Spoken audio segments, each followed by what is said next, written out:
Now that was fucking nasty. That was a really good fucking leg day.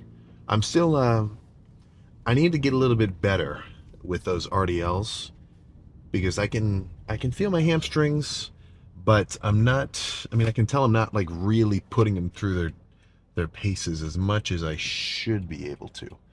You know, like with a pec fly, it's pretty obvious. You get on the machine, just doing the movement, which is, I mean, it's fucking perfect for beginners. It kind of already forces you to flex your pecs. Nothing else can come into play. But with a movement like those RDLs, it's a bit trickier because your body just naturally to pick anything up. It instinctively wants to activate your complete posterior chain, you know, aka your lower back, your glutes, hamstrings included. But pretty much lower back and glutes are the most dominant, you know, power pullers in a way, right? The guys who have the biggest deadlifts, I wouldn't say necessarily have the biggest, most powerful hamstrings. I think they've got really powerful glutes and lower backs. I'm not informed as a power lifter, so that may not be true completely, but you know, that's what I think. So I'm gonna, as I do those more, I'll get better at being able to really pull with my hamstrings. I think it might be going a little bit too low. I should maybe I want to try to pull to more of a completely upright position, like almost a little bit closer to a regular deadlift, still hamstring biased. I can definitely tell that it started to fatigue my lower back, which is a little bit of a reason why I typically don't love heavy RDLs, or at least historically I haven't loved them, because I like doing hamstrings first.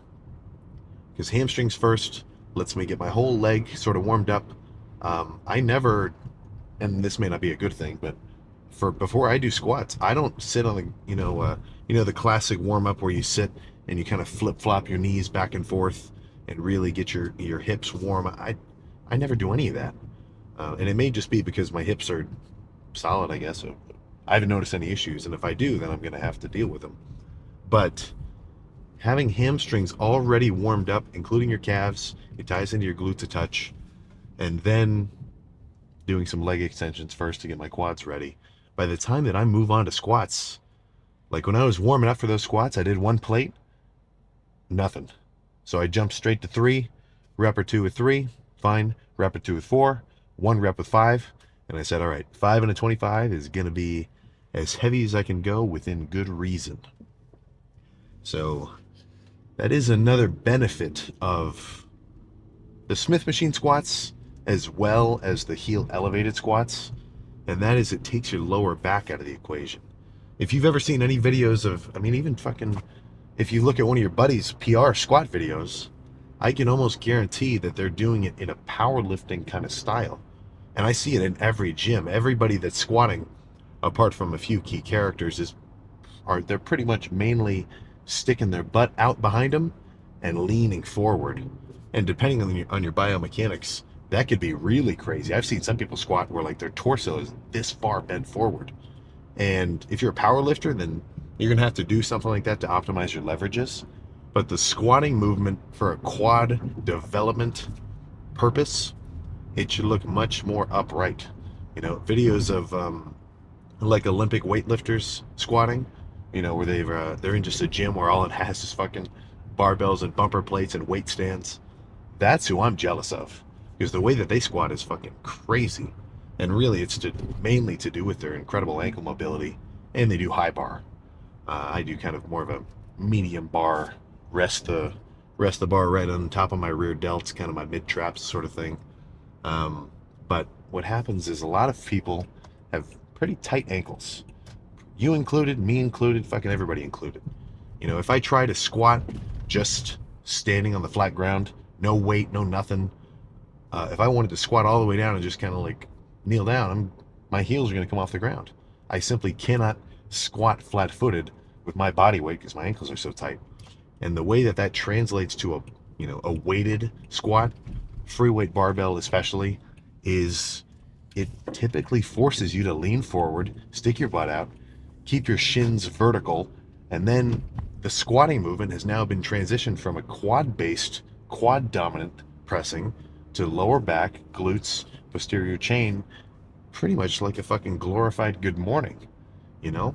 So if your main purpose is squatting for quad development, then I would not actually no, I probably would say for the most part, squatting with a more upright torso is going to be very fucking beneficial for you. So there's a few ways to go about that. You know, maybe you need to bring your ankles in. Maybe you need to put your feet more forward or more wide. I don't know. It depends on you, man. Everybody's, thigh bone, shins, knees, hips. Everyone has different biomechanics and different angles. So for somebody, they're going to have to squat with a really wide stance, toes pointed way out because of the way that their knees naturally cave in or whatever else, I don't know. And then somebody like me, which I'm not an exercise physiologist, I haven't had to complete MRIs to determine my most optimal squatting path. But I've squatted flat-footed with a wide shoulder width stance, feet pointed out, and it fucking hurts my knees, man. And it gets my glutes firing. I don't need a bigger butt. So over the course of time, I squatted for a bit when I started lifting. I did my max was I guess a 365. I wasn't even doing working sets at this time. This was as a beginner when I was in my make a lift a max out day kind of phase, which the sooner you get out of that, the better. But not a massive problem with it, just to make sure you don't hurt yourself. But I would squat really wide. I'd have my heels shoulder width or maybe a little further, toes pointed out, like the fucking power lifter guy at the gym told me to do. And then I'm bending forward. I'm using my fucking glutes. My back is sore. And I didn't like it. I'm like, this sucks, man. I'd rather sit and do leg extensions.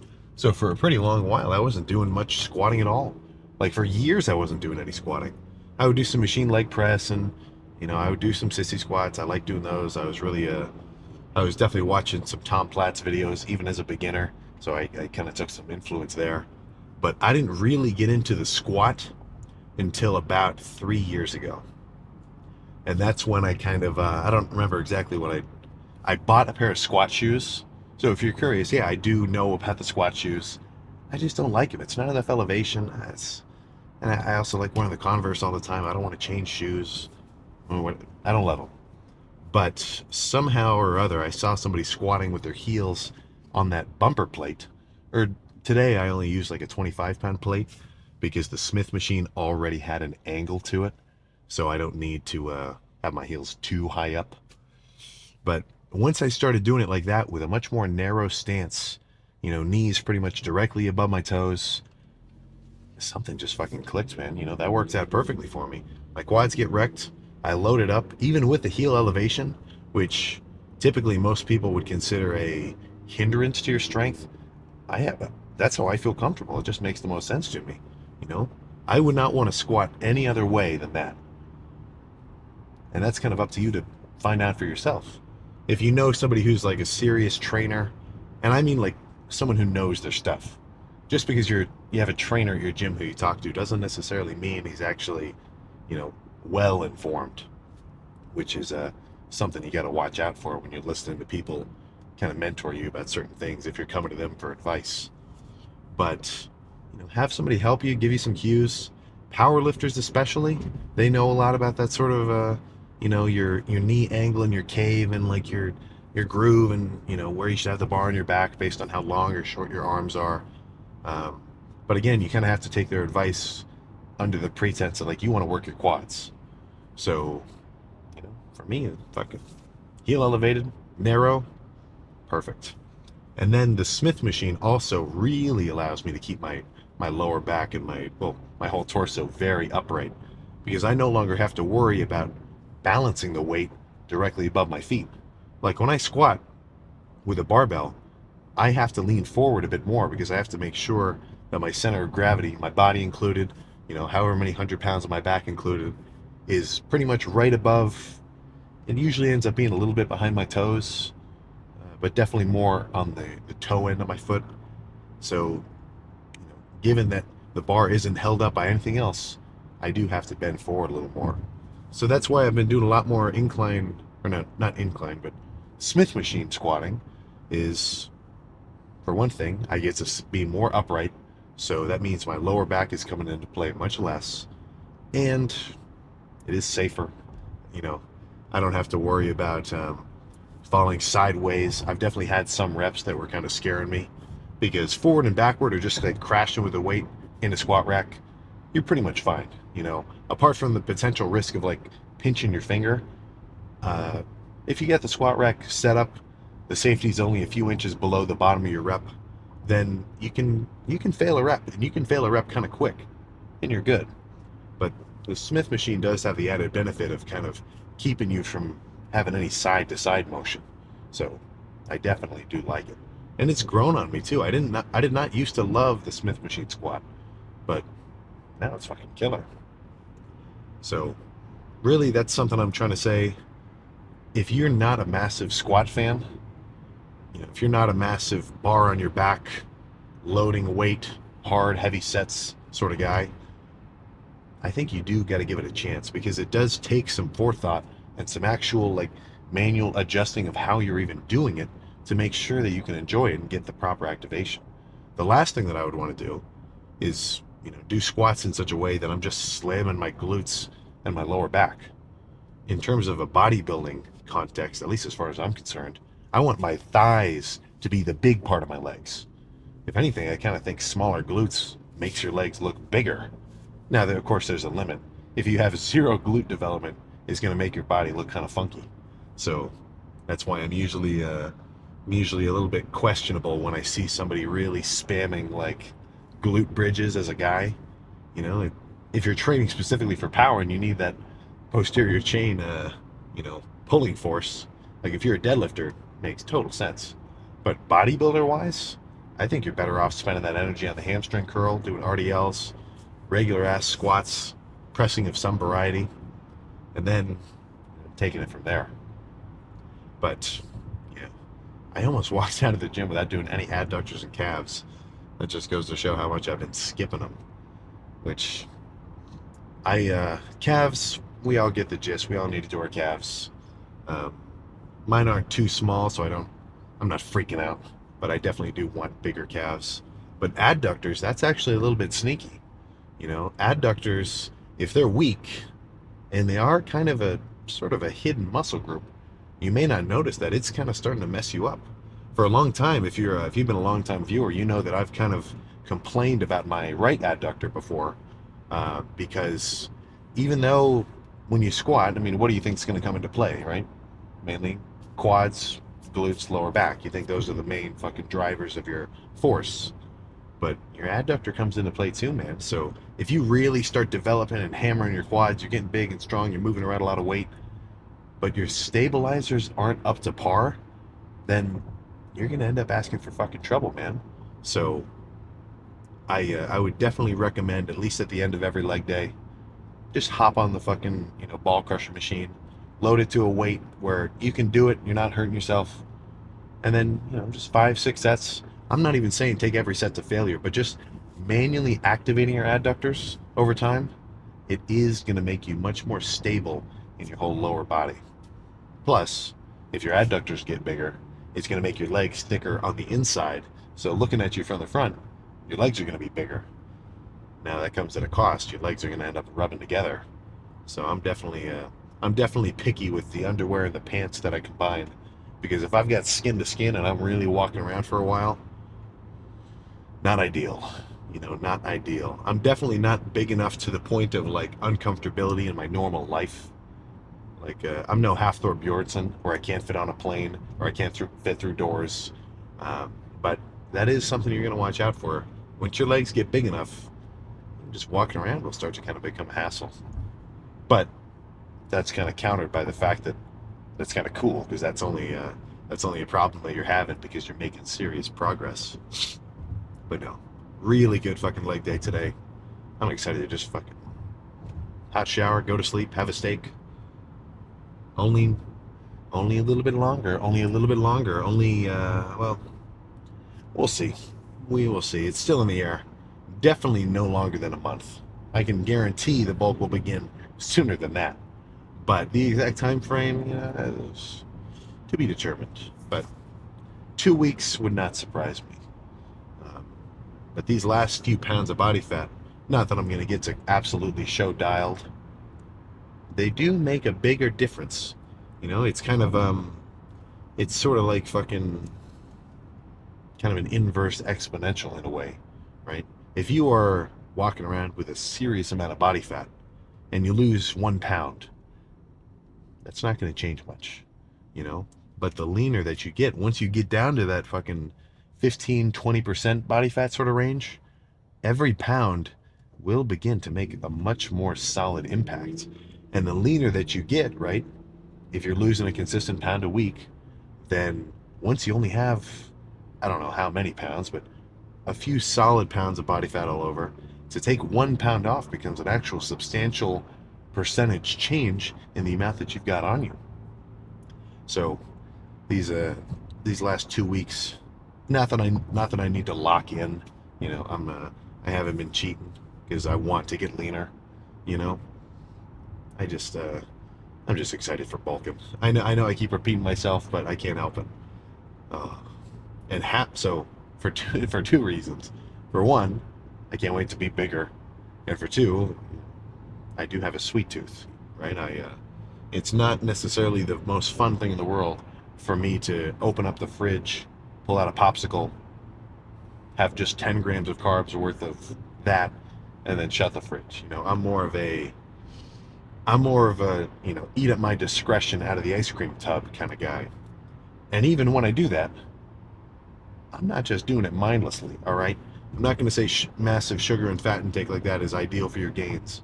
But if you put your fucking ice cream tub on the scale, zero it out, and then sit there and go crazy, you'll actually be able to at least know how many carbs you just got into your system. So, I mean, you're really just asking for trouble if you're not counting your macros. Be it bulking, dieting, even just maintaining.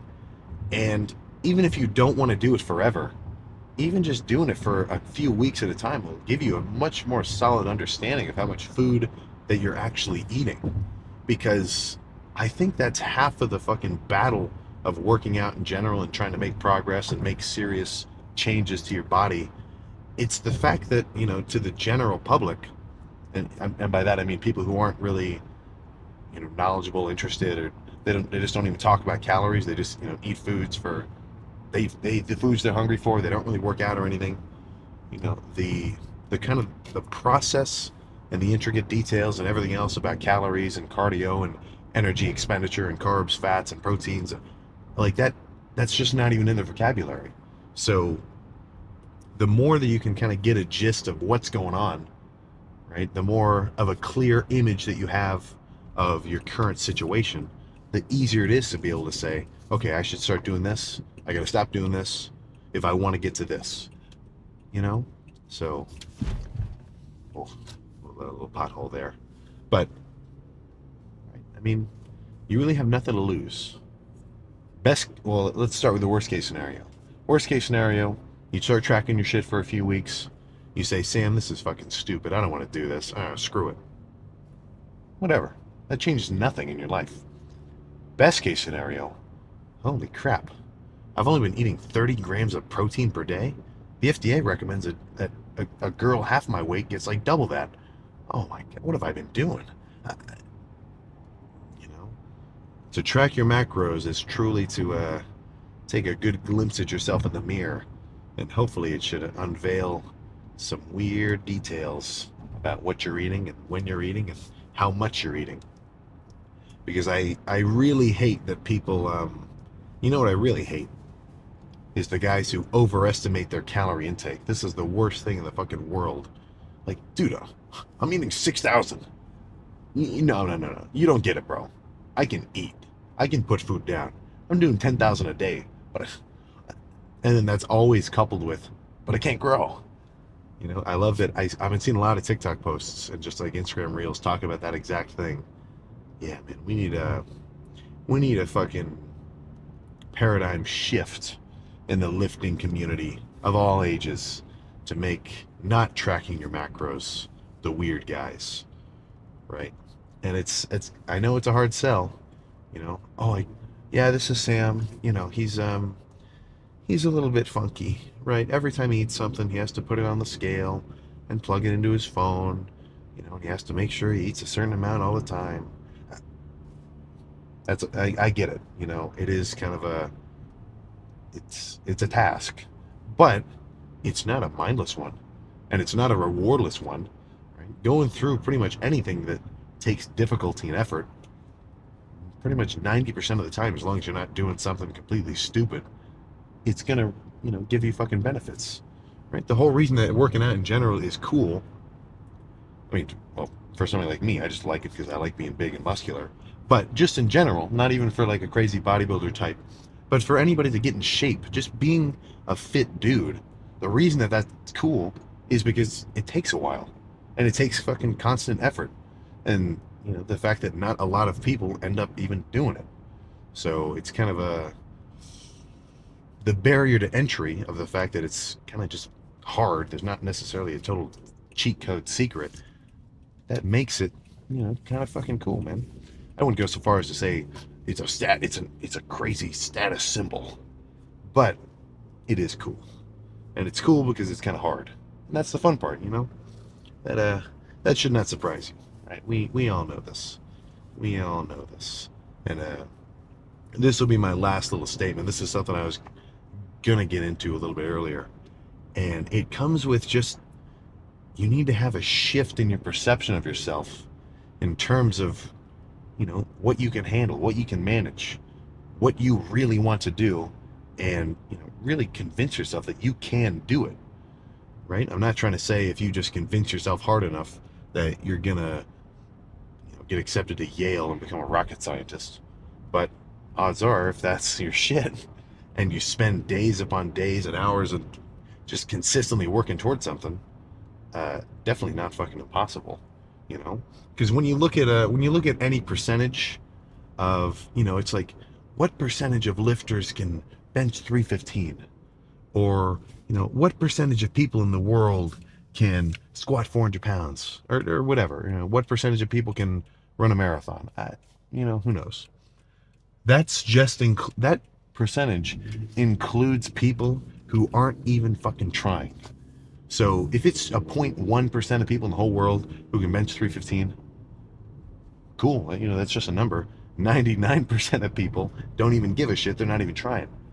So then, okay, 10%, let's cut it down now. So 10% of people who are actually kind of trying and going to the gym can bench 315. And this isn't an exact stat. I'm just using it as an example. Right? If you kind of narrow that down, and you narrow it down continually, then you get to a point where it's 80% of people who train for X amount of years, count their macros, actively bulk and maintain a weight gain protocol, go through periods of time, the percentage is just going to fucking rise. The percentage of people who can get to a 315 bench, or get any accolade of anything, that percentage goes to 100 fucking percent when you only include the people who seriously want it and are doing everything they can do in their fucking power to get it on a consistent basis, right? So that's where it's pretty much just within your own fucking control, man. If I wanted to drop everything and try my damnedest to become an Olympic level archer, I'm not going to say I have very good odds in general, but how many people are even going for it? How many people are going to do that for hours upon hours, year after year, continually, right? I don't think it's out of the question. I think if I wanted to make that my shit and I could practice it for like 3 hours every day for the next few years, I think it could be feasible. Now, of course, there is uncertainties, right? There are guys who fucking, are seriously working harder than somebody else but don't get the same end results. But if they didn't try at all, then they'd get absolutely fucking nowhere. So, think when I hear guys thinking about like, oh well, I don't really have like a massive appetite, or like I don't have really good tricep insertions, or like, my genetics are, everybody in my family is, they all eat this way, and they're calling me weird for doing. Look, there is gonna be some backlash. There is gonna be some drag as you fucking plow your way through trying to get something serious done. right? Fucking everybody in my family was looking at me like a freak when I was 16 years old, drinking egg whites and eating sardines because I wanted to get like seriously high quality protein intake and tons of omega 3 and like the creatine and like all the nutrients and whatever else. It's not a there's not much mass celebration of effort once you are beyond the age of fucking 10 years old, right? If you got a 10-year-old kid playing baseball, everybody is cheering his ass off to go to practice, and they love it when he's fucking out of competition, you know? But he, now, I'm not necessarily as old as somebody who would probably say this, but at some point you kind of have to grow up and realize, like, okay, if I want to do this, I have to be able to do it without anybody else's like serious emotional support, at least not on a consistent basis.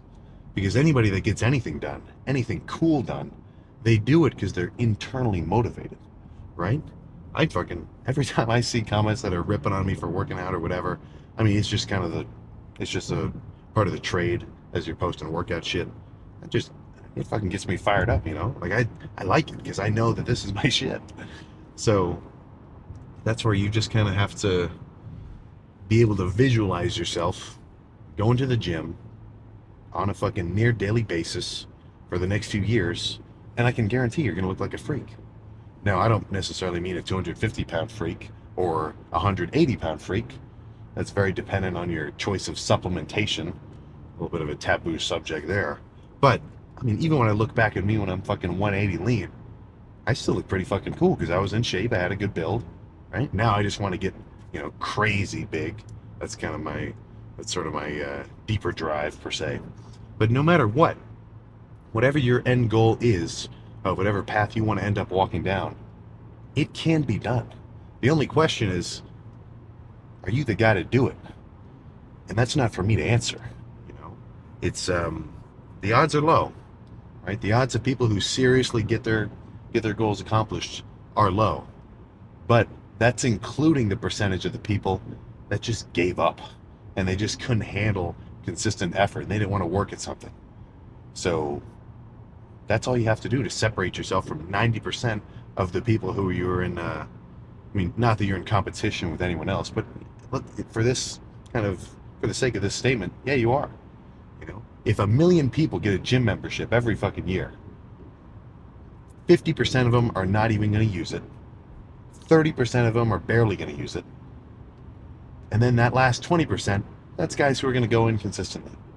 Now, of that 20%, probably only 10% of the guys are seriously grinding, and only 5% of the guys are doing that as well as dealing with their diet. And then probably an even smaller percentage of those guys are doing hard, consistent training that they're trying to optimize over time, doing their cardio, counting their calories, making sure they're getting quality protein sources, kind of revolving their routine such that they can accommodate a 2-hour portion of time dedicated to the gym day for fucking thousands of days, right? So that's what happens. There's no mystery that somebody that is able to do that is going to get results. Really, the only kind of question is, like I said 2 fucking seconds ago, are you that guy? Right? Is this something that you want to do? And that's not a rhetorical question. If you don't want to if you don't want the weightlifting in the gym to be your thing, it doesn't have to be. I definitely think you should work out in general just because it's good for you. You're going to feel better. Having a bit of muscle on your frame is just going to make life easier. You can pick up heavier shit in your day and it's not going to be such a chore because you're literally just a stronger guy. But no matter what it could be, if you have one thing that and like you think about it and it comes up and you're not doing it because you want someone else's approval or anything else, it's because like, oh, I used to do this when I was younger. I really liked it. I had a really good aptitude for it. I don't know why I stopped doing it. If you leave that little dream that you have smoldering and you just give up on it, I can guarantee that by the time it's too late for you to really get into it, you are gonna regret it. That doesn't have to be the gym. That can be fucking any endeavor that you really want to get into. So if you feel like the odds are against you, don't forget 80% of the people who might be interested in whatever that thing is that you want to do, they're not even willing to try. So for you to go through that first step and begin to take, reasonable, even just tiny moves towards whatever that thing is, you just separated yourself from fucking 95% of the people in the world. And I think that 5%, those guys who are able to go after the things that they really want, they're having the most fun. And they don't even have to get it. It's right. Some guys fucking work out all their life. They don't really get the trophy at the end of it, per se, right? They don't get that spotlight at the end. Not that that's the point, but whatever. If we look into straight up competitive bodybuilders, there's absolute complete legends where, they didn't really get the accolades that they may have, been putting in the same amount of work as the next guy to deserve. But even just from going through that process, they're still a fucking winner. You would not look at a Kevin Levrone and think, oh, he only got second. Or he's a fucking legend. Same thing with Tom Platz. Same thing with fucking every character like that. Of course, I'm going to relate it to bodybuilding. And it's because these guys knew what they wanted and they did what it took to get it. So I can almost guarantee that something that you might want. Really, it's just, how quickly and how soon and how much of a step can you take towards whatever that thing is. And I can't stress enough, you need to be urgent with this, right? The quicker that you can, point yourself towards something and start moving, the better. Because, let's just look at this like with our human pattern recognition kind of brain, right? If you might want to start doing something, let's say working out, if you might want to go to the gym and maybe get a membership, you go in, you sign the paper, you take your picture, do your first workout. If that's something you might be interested in, you think about it from time to time, but you never end up doing it. Let's say you've been thinking about it, kind of, you have some buddies who are into it, and you've been kind of like on the fence about it. You think like, oh, maybe I'll do it tomorrow. If you do that for more than 2 months straight, then it has become a permanent fucking habit. So anything that you can do for 2 months, 3 months on a continuous basis, it's a pretty low likelihood that you're suddenly going to break out of that pattern out of nowhere. So sure, you may think it's just a one-day decision, like, oh, this weekend I'll go over there. There's an Anytime right down the street. It's pretty cool. I know some of the guys who lift there. From my fucking buddy from work works there. Yeah, maybe I'll check it out. If you don't do that, the odds that you're gonna tomorrow and the odds that you're gonna the next day, they're not improving. They're decreasing. So you gotta act. You have got to act. That is my final statement to leave on. So plan for tomorrow and kind of the rest of tonight. Get some food in my system. Have a gosh dang good night's sleep. Cardio in the morning, followed by a despicable chest day tomorrow. And maybe, I don't know, maybe something. We'll see. I'll get some more. I say this all the time. I'm such a chump for it. I'm gonna get some more kind of special stuff kind of going. More food stuff. I'm a total chump for not doing more of that. You'll see some more cooking stuff at least in the very near future. So I'll see you tomorrow. And I know you didn't do your cardio today, but I don't want to rip on you for it. All right. Got a question for you. I have got a question for you. What category do you fall under? Are you a push-pull legs fanatic? Are you an upper-lower, demon sort of lifter? Or are you the type of guy who likes a workout split that has a dedicated arm day? Because if you are, I sympathize with you. I know what you are talking about. I love an arm day. And it's half subjective. It's half subjective, of course. But, I don't know, it just kind of makes sense for me. In terms of the workout, a split, it kind of just sort of goes hand in hand, Like, when I do my legs, I train both sides of my legs together, hamstrings and quads. It would make sense if I want to do my arms, I'm going to hit my triceps and my biceps at the same time, too.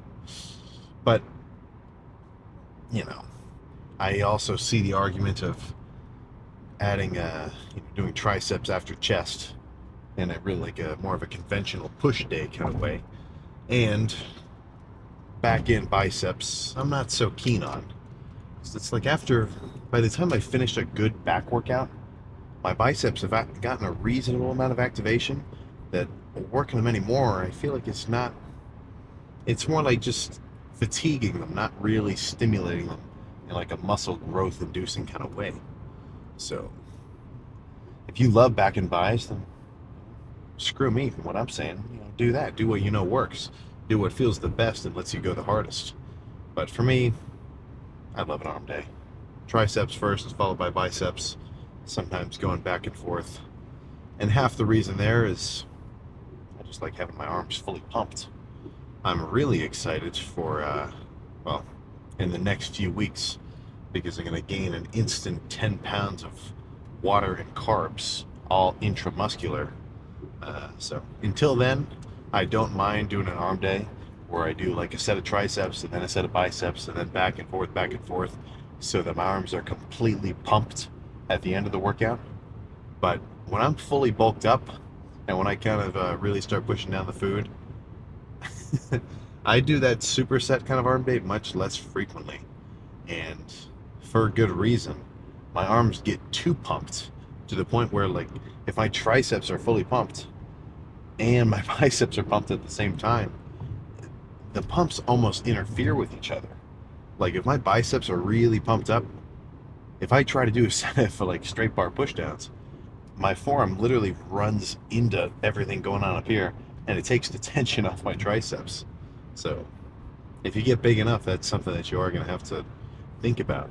And eh, I guess you could kind of say it helps your bicep training if you have a tricep pump, because then you have a little bit of extra resistance at the top of the curl because your tricep is trying to pull your arm straight. But either way, cannot beat the basics.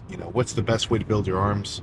What's the best way to build your triceps? To build the peak of your biceps? Probably intense training is the best way. So be that from heavy alternating dumbbell curls, heavy cable curls, machine curls, fucking preacher curls, really any kind of curl. You're probably fucking fine loading it up as much weight as you can do for safe reps. We've all seen the videos of guys do preacher curls with a straight bar where they extend their arms all the way out, and then there's a little kind of freak factor going on right there, and not in a good way. So I guess there are some red flags that pop up in bicep training where I say, yeah, I'm not going to do that. So you're never going to catch me do preacher curls and extend my arms completely straight at the bottom.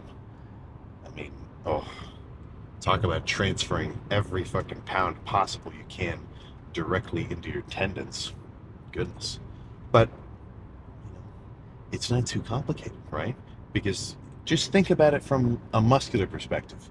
Like, this is one thing which I think a lot of people could benefit from getting a better understanding of, is like when you're doing a specific movement or you've got a specific lift, it's leg day, you're about to start a bicep workout or a tricep workout, don't just think about doing a curl per se. That is what you're doing, but don't just think about it like that, because that's not really what you're doing. When you pick up the pair of 40s, you walk in front of the mirror, you can see your forearm veins going fucking crazy, and you start curling. This isn't what you're doing. You're not magically exerting force through your palm, right? You're pulling on your fucking forearm through kind of this part way up in here where your bicep connects to it. So if you can kind of develop a little bit of a kind of, fucking mind muscle connection to feel that sort of squeeze and to feel your biceps doing the work and not just like going through the motion of a curl, then, I mean, it may not change to an insane degree, but I think more than likely you're going to be able to have better fucking pumps. And the same thing can go for anything, be it chest, back, legs, whatever. When I'm on that last leg day, when I was on that pendulum squat, I wasn't just thinking, okay, I'm going to go down and I'm going to push. in a way, I was kind of almost pretending that I was doing like a leg extension where I would try to straighten my legs at the knee so I could get more quad activation. Because if you just think about the basic framework of whatever movement you're doing, you kind of lose touch with the main muscle you're trying to work. This was definitely a eureka moment for me. I was in the home gym. This is COVID years. I was really locked in. Not that I'm not now, but I think COVID definitely helped making the training a bit more intense because I don't have to focus on anything else. But I'm sitting there doing incline dumbbell or no, incline barbell bench, like nothing, like whatever, normal chest day. And then all of a sudden, whoa, holy, whoa, I can feel my chest actually doing the work and not just, kind of envisioning my hands pushing the bar. And if you can and the more you work out, if you're actually trying, this is just going to come to you like nothing. I mean, eventually it'll kind of be like second nature. Like I'm like just sitting here, I can kind of like get my lats fucking tightened up and my lower back and my hamstrings, my quads and everything. Like you get a pretty good sort of, just a good sense of what to flex, how to flex it, and how to do that directly. I'm talking like popping your pecs sort of thing. It doesn't just have a show-offy effect of being kind of cool. That lets you fucking make your sets more important. Or more, well, not more important, but more effective. Because if you can do a set of dumbbell curls, where instead of just imagining, like, okay, I'm trying to curl this 40 as hard as possible, you can actually kind of envision the fact that your bicep is what's pulling the weight up, then I'm going to go so far and say, yeah, you're going to be able to activate more biceps in your sets. And same thing with triceps, if you can get a bit of a closer connection with the fact that your tricep is what's pushing the weight down and you're not just pushing it down, you're going to use less chest, you're going to use less shoulders, you're definitely going to get a better tricep pump. It just fucking makes sense. So that's the plan for today. Be it heavier sets or lighter squeezing sets, slow, fast, kind of whatever. I'm going to make sure that the intended targeted muscle is what is doing the majority of the work. And after not too many sets, I'm talking 8-ish, maybe more, maybe less, for tries, for buys. What do you think?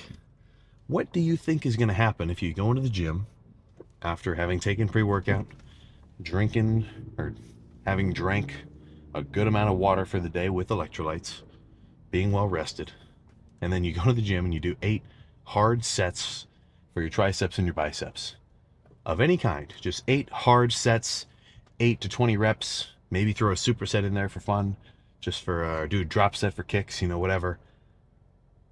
Do you really think you're not going to be pumped? It's almost out of the question, right? The real question is, how hard am I going to push it to make sure that I'm as pumped as possible? That's more so what after you lift for a while, you get to a point where you're not concerned with making it to the gym. The gym being in your routine becomes unquestionable. That's just a part of your routine. That's like waking up. That's like going to bed. That's like brushing your teeth and having lunch. It's a part of your day-to-day routine. You don't even think about it. You're more so concerned with just how hard you can go when you do. So that's my little 2 cents there. But I'm not sure exactly what thing. Every inch you put on your arms, because not only does it make your arms bigger baseline, but every arm pump you come in and you get to see yourself bigger than you even are normally. Oh my goodness. I mean, it's a fucking, I guess if you're not a meathead, who gives a shit. But if you've got that burning desire, if you've got that itch in the back of your mind that my arms are going to be a little cooler if they're a bit bigger, then I say go for it with everything you got. There's really no way not to enjoy it, because everybody that I talk to pretty much works out, so I never really hear it so much. But it's a rather rare occasion that someone starts working out, really gets into it, is in really good shape, is tracking their calories. I'm not even talking turning into a fucking bodybuilding freak. I mean just being in solid shape. putting on some muscle mass, getting bigger, getting stronger. Maybe not running faster, I'm no hybrid athlete, that's for sure. But nobody gets in shape, at least not for a consistent time period, and then says, screw it. I'm done with this. But actually, now that I say that, that is definitely not true. Uh, and it's typically during massive interstitial periods of change in your life, or in, I guess, people's lives, that I really hear that, people end up stopping working out. Especially if you end up getting a serious labor job, or you're just extra busy. Fucking, I'm sure this is hitting some of you kind of hard, especially in my, probably honestly my age demographic. You get a little something unexpected, positive pregnancy test, that will throw your life out of whack. Right? A couple of chitlins running around. And I'm not talking from experience, but if you're the guy, if that's you right now, you know what I'm saying, and you're like, oh my god, yeah, man, shit happens. You never know. But that doesn't mean that you're totally derailed.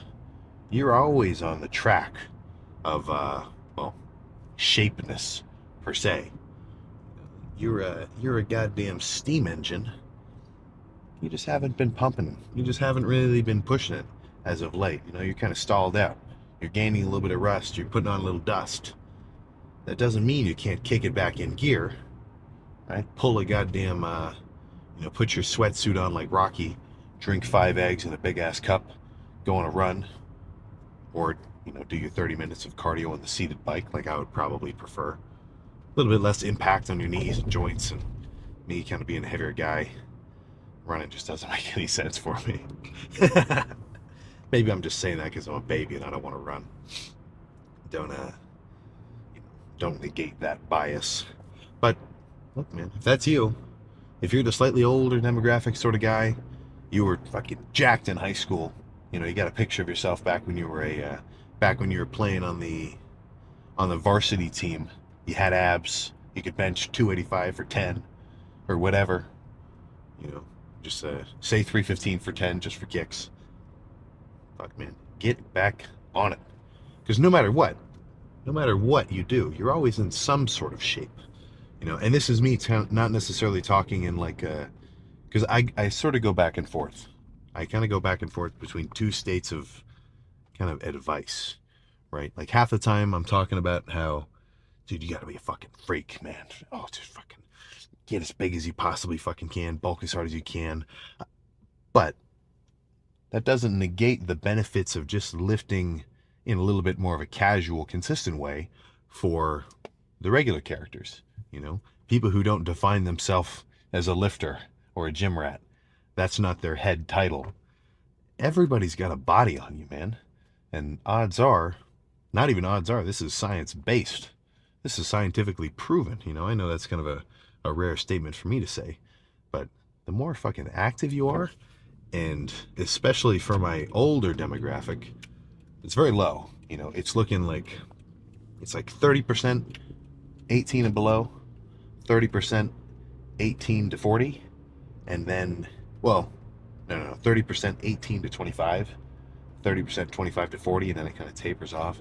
But if you're in my older demographic, way older, use it or lose it, man. Your muscle tissue is going to be a pretty good indicator of how well you'll be able to even move around, right? Once I'm done with all this, which it feels crazy to even talk about this because it's going to be so far in the future. But once I'm done with really pushing myself like I am now, I'm never going to stop working out. And it's not because I'm a workout addict, which I am, but it's because it is fucking good for you. If you've got 2 dogs at your house, one of them runs around, he plays, he's fucking constant, he's active, he's moving his fucking body, he's breathing hard, you're throwing the ball with him, he's playing around, he's awake and he's alert.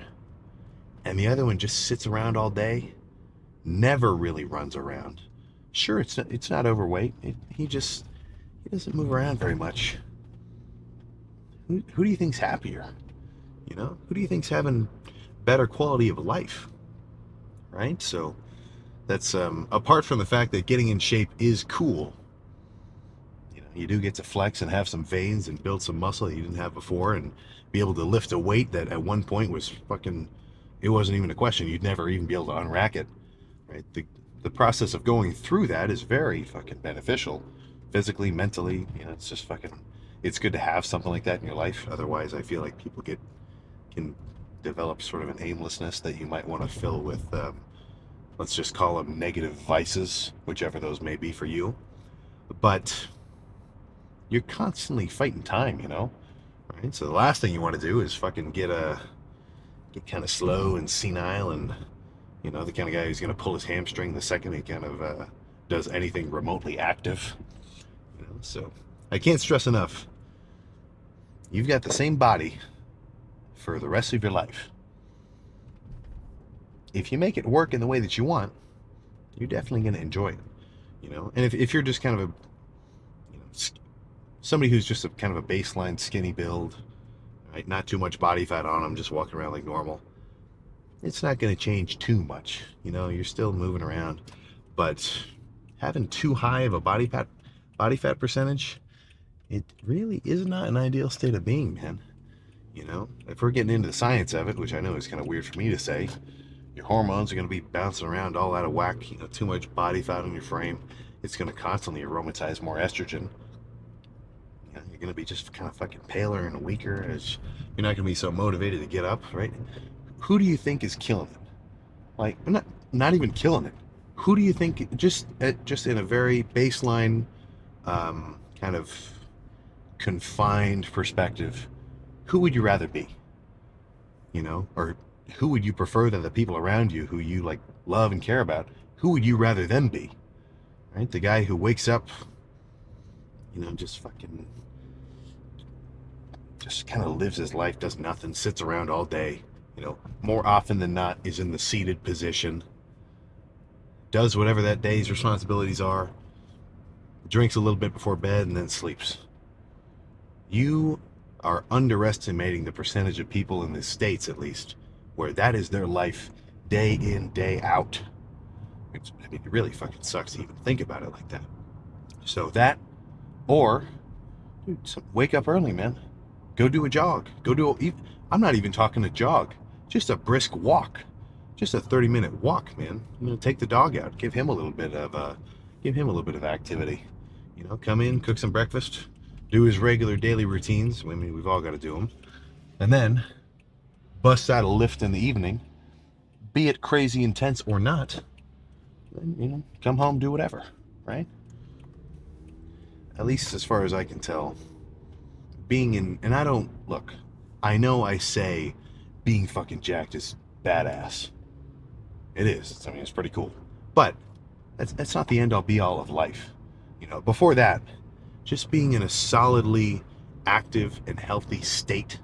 And by healthy, I mean being able to move around without too many aches and pains, and you've got a solid strength to you, to the point where life's not going to push you around too much.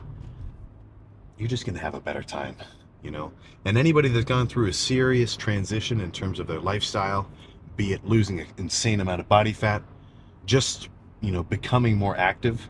Like, if you this year compared to you last year, or however many years ago, if you're living a much more active lifestyle, and you can tell that you just feel different, you know what I'm saying, So I'm not it's kind of up to you, right? I'm not your dad.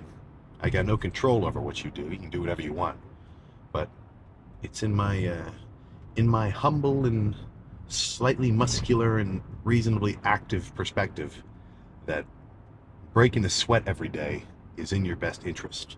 I say this every time. I'm not extremely political in any way, but Michelle Obama knew what she was doing when she was pushing the 1 hour of play a day.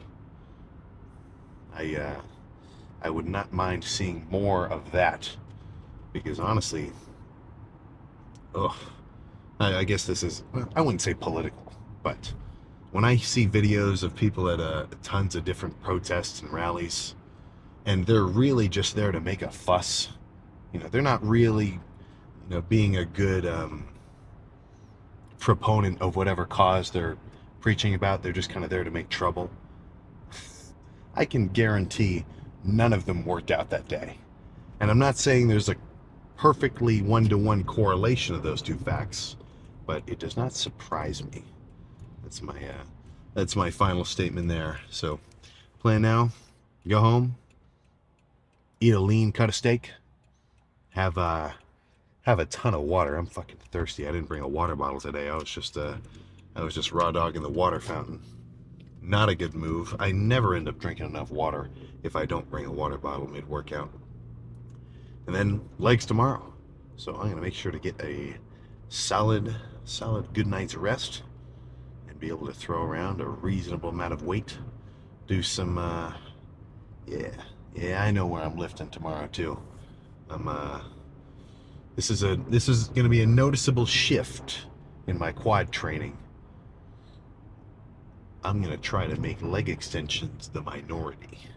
Leg extensions will now be the minority of my quad training.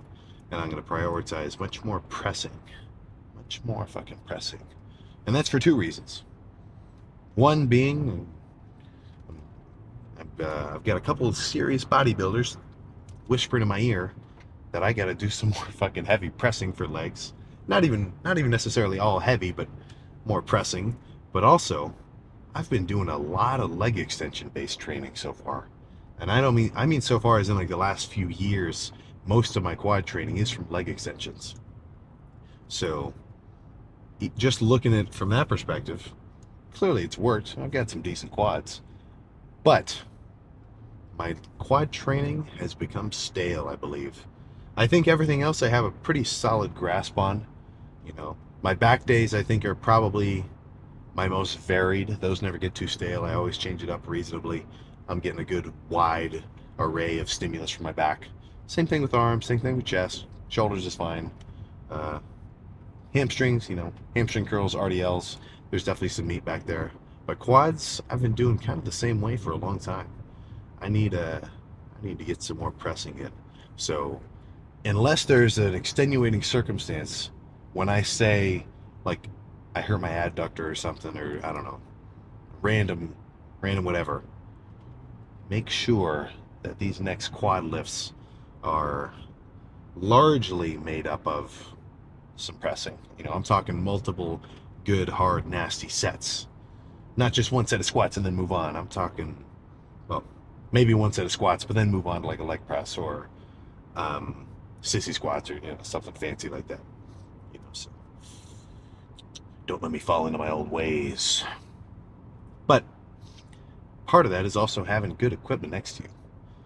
That arsenal. I mean, not to just plug a weightlifting manufacturer or a machine manufacturer. I've been liking a lot of Arsenal stuff. Arsenal pendulum squat has been my favorite. There was another one that I liked. It was like I think Nautilus-ish or something.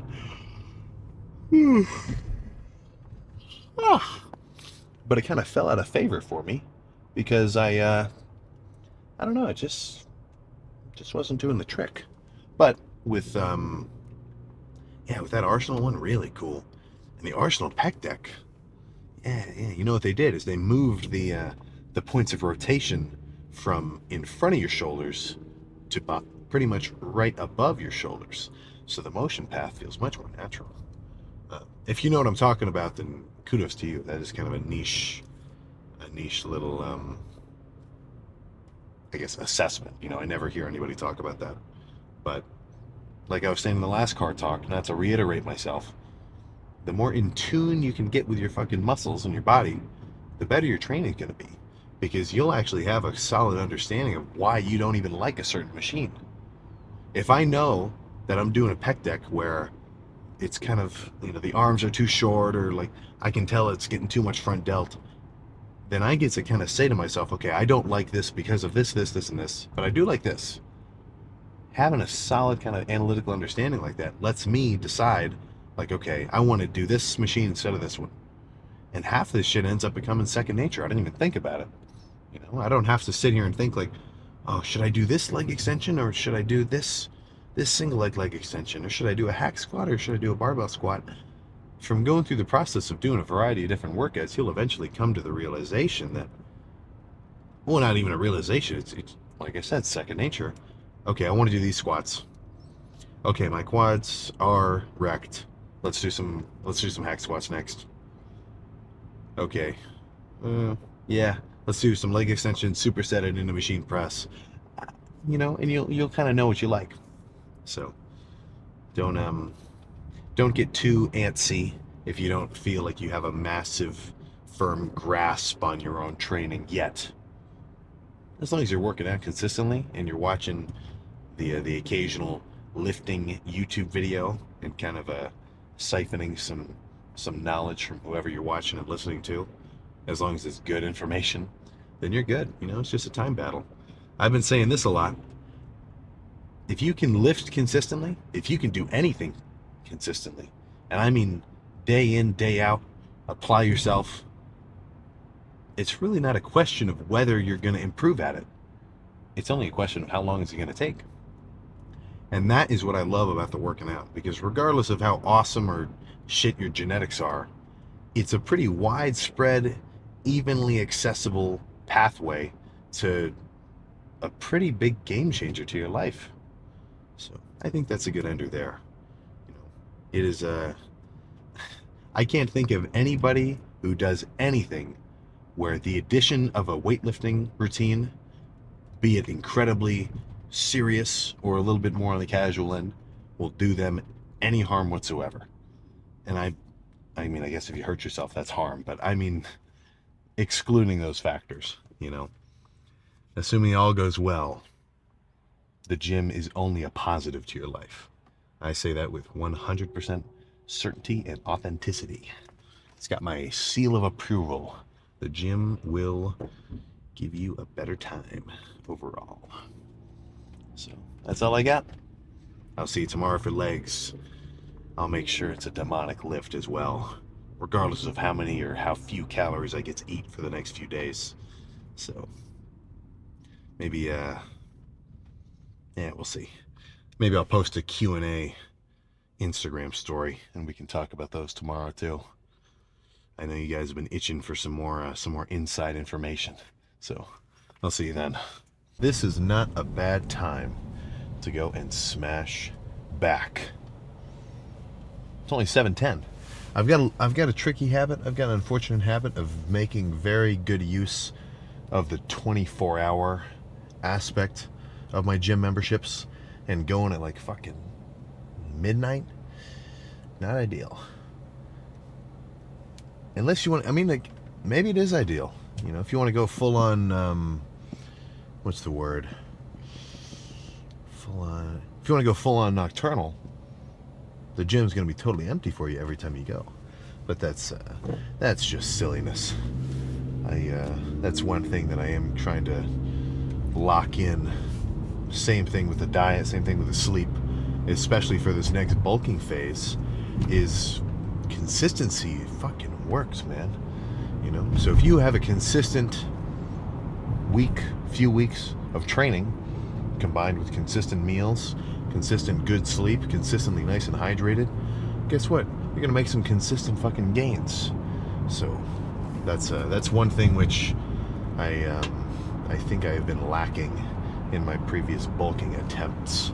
Not that they haven't worked, but my meal timings used to be very sporadic, whereas I'm getting into this one's going to be a little more methodical. I'm talking a meat. Well, it's not going to be on the dot, but I'm talking similarly sized 700, 800 calorie breakfast, brunch, lunch, between lunch and dinner, second dinner, however many meals necessary to accommodate it. And then training should be at a similar time as well. But now, if you got if you've got some shit to do one day, for whatever reason you have to go lift extra early, like if you ever, let's say you've got like a 10 o'clock flight for some kind of something or other, or you got a busy day and you usually lift at 6 or something, suck it up, man. Get that 6 a.m. pump. But the more you can actually have kind of a consistent aspect to your training, the better. And not only the better, but it's just going to become more of a smoother process. I meant to say this in the last car talk on the chest day. I kind of forgot about it, but you should get to a point relatively soon in your in your training endeavors where the question of like, okay, am I going to go to the gym today? It doesn't exist. That's never a question, right? And I don't mean like, okay, should I take a rest? Is a rest day going to be more beneficial today? I am a little bit sore. I don't mean like that. I mean like, if you're still in the phase of questioning, like, okay, do I even want to? Should I even train today? Oh, I don't really want to. The sooner you can get out of that phase and make the training become a solid, unarguable part of your daily life, then the easier. I mean, at least for me and everybody else who I know is killing it. There's never, the fact that they're going to go lift, the fact that they're going to go hard and do their cardio and track their calories and everything else, that's not a question. That's not something that they have to ponder over and think, oh, well, do I really even want to go today? It's just like, no, man, they want it. And so they're going to do it. So the sooner you can kind of just go, if it's 5 o'clock, I'm going to the gym, the better. And it's not the worst idea in the world to maybe carpool with somebody too. If you know somebody who is, or if you got one of your buddies who's lifting at the same time, just have his ass come pick you up.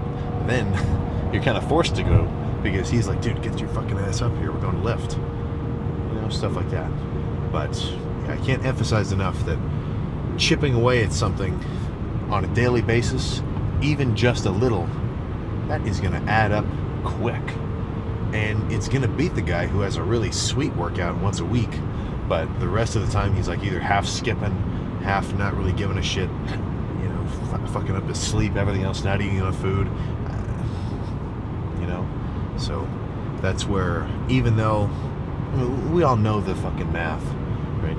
You make a 1% gain every day, and after after so many days, like, holy crap, you've already doubled your whatever, So as much as that makes a lot of sense in terms of just a general approach to shit, the dieting side of things, that is where you cannot escape it. Like, if I have a shitty lift one day, which I can't even remember the last time I did, even the ones where like I barely got any sleep for whatever reason, I still fucking got a solid pump. Or, well, maybe not even a solid pump, but still going through the process of a workout when you feel like shit, it kind of makes it a good workout. But even with some scrappy lifts here and there, you're still basically on track. Now, the dieting side of things, you cannot escape, right? You're a fucking, what's the word? What's the kind of analogy I'm thinking of there? It's not going to happen.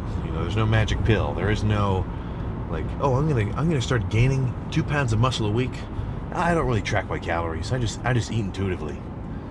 Oh, I don't like counting my calories, man. That's too, it feels like an eating disorder, dude. But I can't seem to get lean no matter what.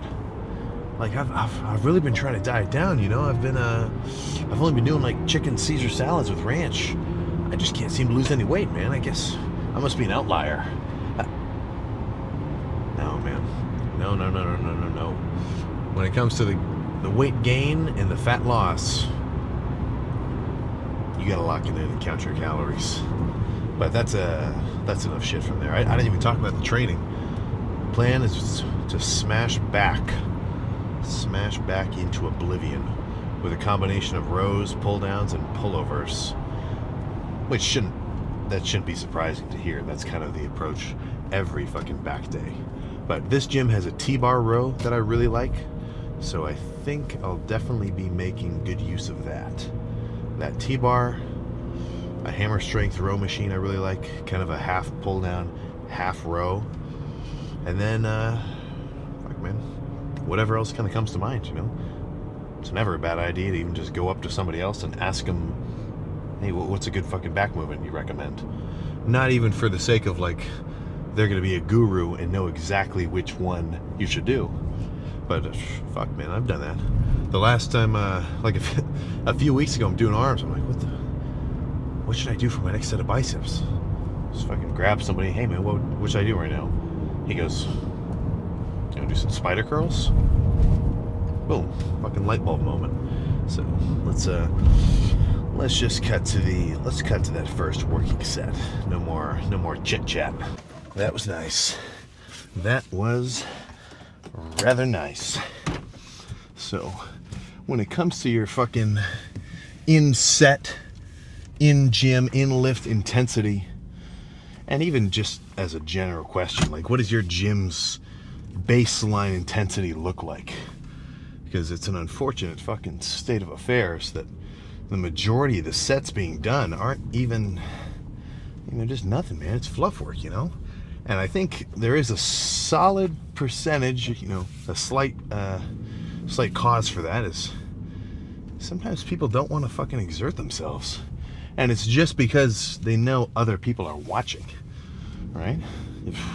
If anything, I think the real fucking baller lifter, the opposite is true, right? He's going to push himself harder when people are watching because he wants to show off. You know, he's got an ego. So that may not be the best thing in the world, especially if it ends up making somebody go heavier than they really should. But come on, man, don't be afraid to make fucking faces. You know, if anything, fuck, dude, you going hard. And I'm not talking scream in your gym, but trying to push a set as hard as you fucking can, you know, actually to failure. Oh, dude, if anybody looks at you funny, that's because they're training like a fucking wuss and they're not going to get any results. So, you know, I do not mind taking a set to the point where, you know, I've done 5 or 6 or 10, whatever, solid reps, like especially on those seated rows, like good, quick, reasonably clean reps. What am I supposed to do? Just end the set at rep number 10 with another perfect rep where I still have way more energy in the tank to force out some partials? You know, come on, man. You got a certain amount of energy in the tank every set. And to leave any in there intentionally, just because you know that you've got more working sets to do in the future of your workout, you are just holding yourself back.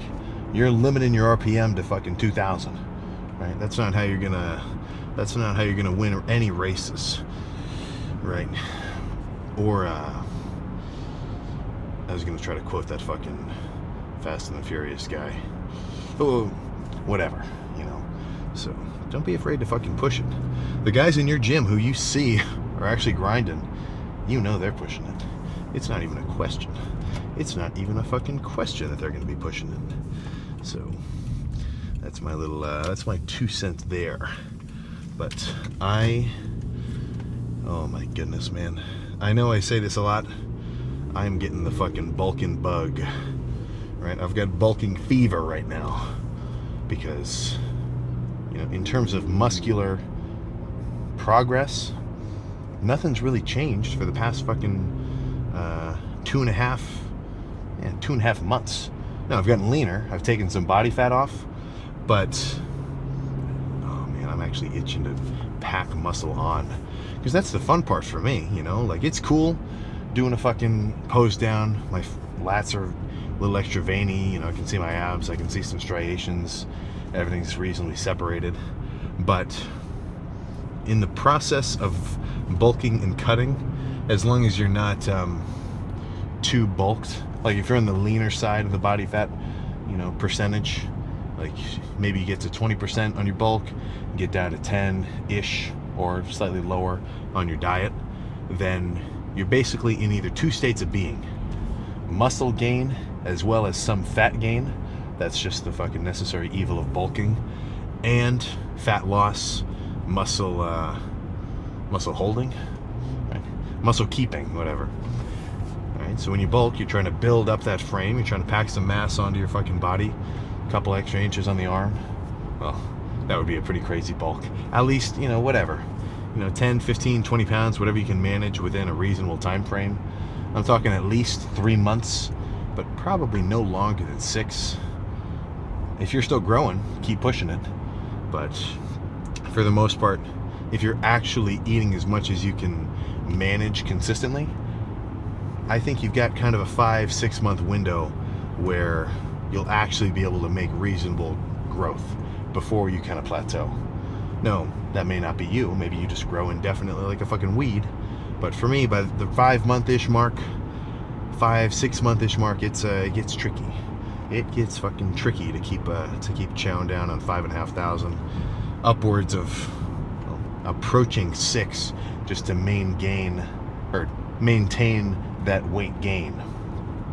So the kind of the spring cleaning compared to that is the dieting phase, which is a little boring.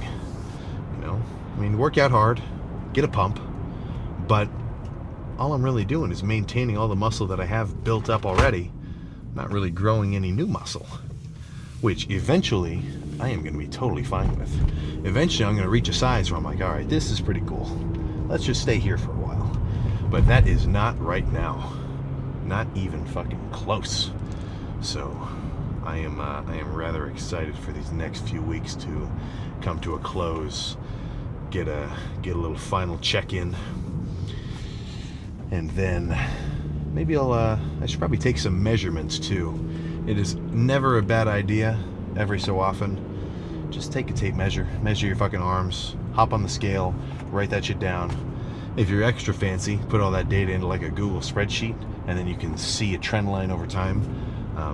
I haven't done that with my weight for a while. I probably I've got a few months of like gaps in the data, but I've got this little Google spreadsheet. I would plug my weight in every day for there's like 3 years worth of time from beginning to now. So it's like a year of consistent data entry. So it's a nice even like gain on the bulk, plateau, and then cut. Same thing. But I'd have a few months where I just wouldn't do it. So there's some gaps in that data. But looking at the numbers is the best way to determine whether you're actually even doing anything, or if you're just kind of fucking twiddling your thumbs, turning your gears, but not really getting anywhere. Even if you think that you're pushing yourself, even if you think that you're eating enough food to grow, but you're not growing, you're not making any strength gains, you're not getting any bigger, you're not getting any leaner, your weight on the scale is not changing, it could feel like you're fucking revving yourself up, but you're in neutral. You're just staying in the exact same place. So that's kind of a hard pill to tell somebody, because it's like, a lot of people are coming into asking somebody for advice with the thought process, dude, I eat a lot of food already, bro. What's the real ticket? What's the real trick to gaining weight? It's like, well, you got to eat more food. Are you really? I mean, this is the craziest thing I've ever heard in my life. When I hear like 150-pound dude, or I'll hear some older guys at the gym talk to me about, back when they were really fucking pushing it when they were younger, and they're like, yeah, I was doing 20,000 calories a day. Really? 20,000 calories in one day. Now, are you Hafthor Bjornsson? Are you Brian Shaw? Are you Eddie Hall? Then I could maybe, honestly, not even maybe, then I could see it, right? If you were a 450 pounder, then yeah, I could see 20,000 calories a day. But no, come on, that's got to be the most inflated number in lifting history. The amount of calories that people are eating every day. So take a little tip from me. Humble yourself. Go a few days and track every calorie that you're eating, and see how much food you're really getting down. Because odds are that should be an eye-opening experience, an eye-opening fucking endeavor. But it should also translate to, oh crap, I really haven't been eating that much. Well, what can I do to change that? That's the whole point of every critique, of every kind of self-analyzation, right? You take a look at yourself, like where you've been the last few months, where you've been the last few years, and you got to come to a real conclusion, like, what do I need to change? What am I not doing right? What is the gap in this equation that's leaving me gainsless? So that's something for you to figure out. That's a lot of this stuff, a lot of anything. It's not really, information, tips, fucking motivation. It's not something to be spoon-fed. It's something that kind of has to come internally. If anything, I think you should be kind of focused on trying to turn the negatives in your life into fucking positives. I don't want to say the enlightened lifter, because this is kind of you're kind of playing mind games with yourself here. But I feel a little. I've said this before. Now that these videos are all taken off, I don't get as many fucking hate comments. Like every comment is like, dude, that was an awesome workout, man. Keep pushing it. Which is cool, but honestly, I kind of feed off the negativity, right? If somebody said I had a pussy workout, I'm like, oh yeah, well, we'll see. Come on, that was nothing. Let me show you what, like, you know, like stuff like that.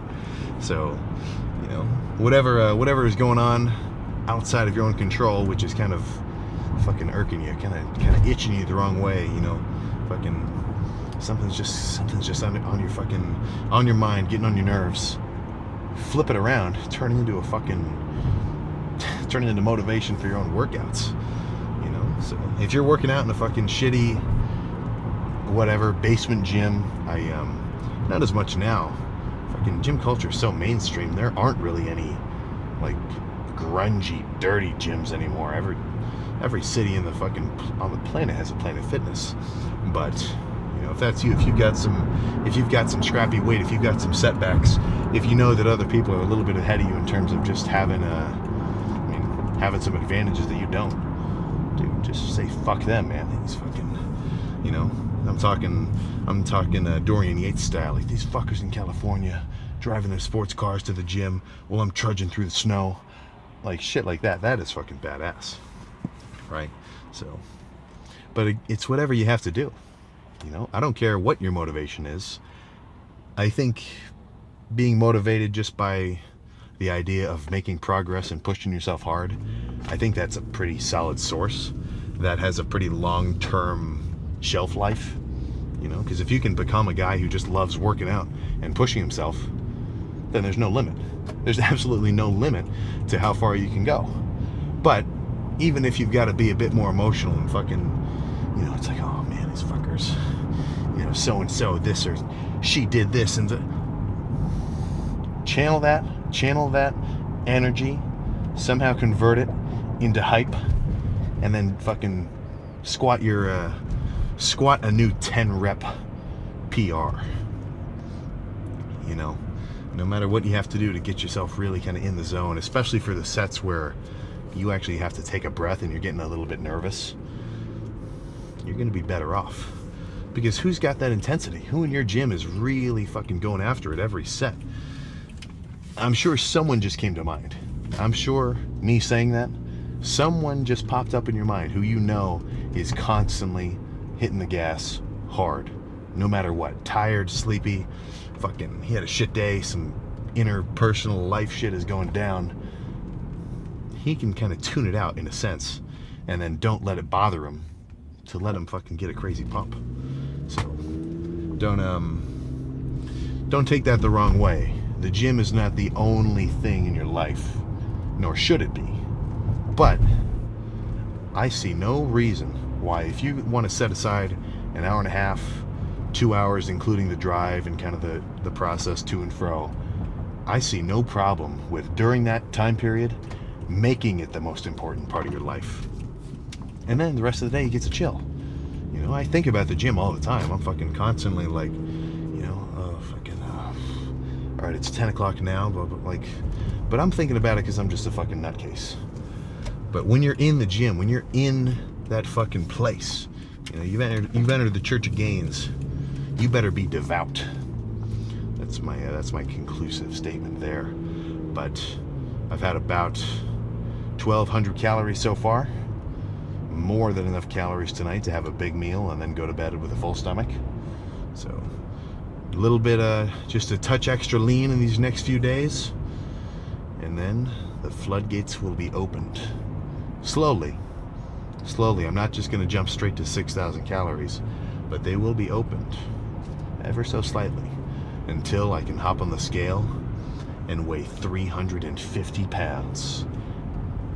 All right, maybe not. Probably, actually, almost definitely not 350 pounds, but heavier than I've ever been before, which I'm incredibly fucking excited about.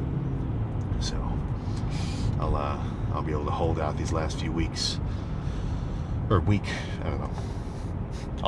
I'll decide over time. But make sure you start doing your cardio. Can't stress it enough. I'll see you tomorrow for a nasty arm day. the next day, headed back home on a weekend trip over. But that was a really good fucking chest day. I was a little, not nervous, but I was kind of, I don't know. I think I'm just getting a little too close-minded with my chest training. Like, I was like, okay, I probably want to do some, incline barbell or incline Smith machine to start off and then go from there. But, no, that Nautilus press is really cool. I haven't used that one since I went to this one gym in Georgia that I liked a lot. It was the craziest thing, though. They had, oh my God. So, I went with my brother and my dad. They were golfing, so I just tagged along. They had these kids clean the gym, and they covered everything in Lysol. Like, we had to walk out when they aired it out. I asked one of the regulars, and he said he's never seen this before in 10 years that he's been working out there. Oh my goodness. Every time I think about that, it just makes me cringe. But, no, really solid fucking chest day. And then, oh my goodness, pump-wise, it was a combination of the fact that that lighting was just really good. But that was an actually nasty chest day.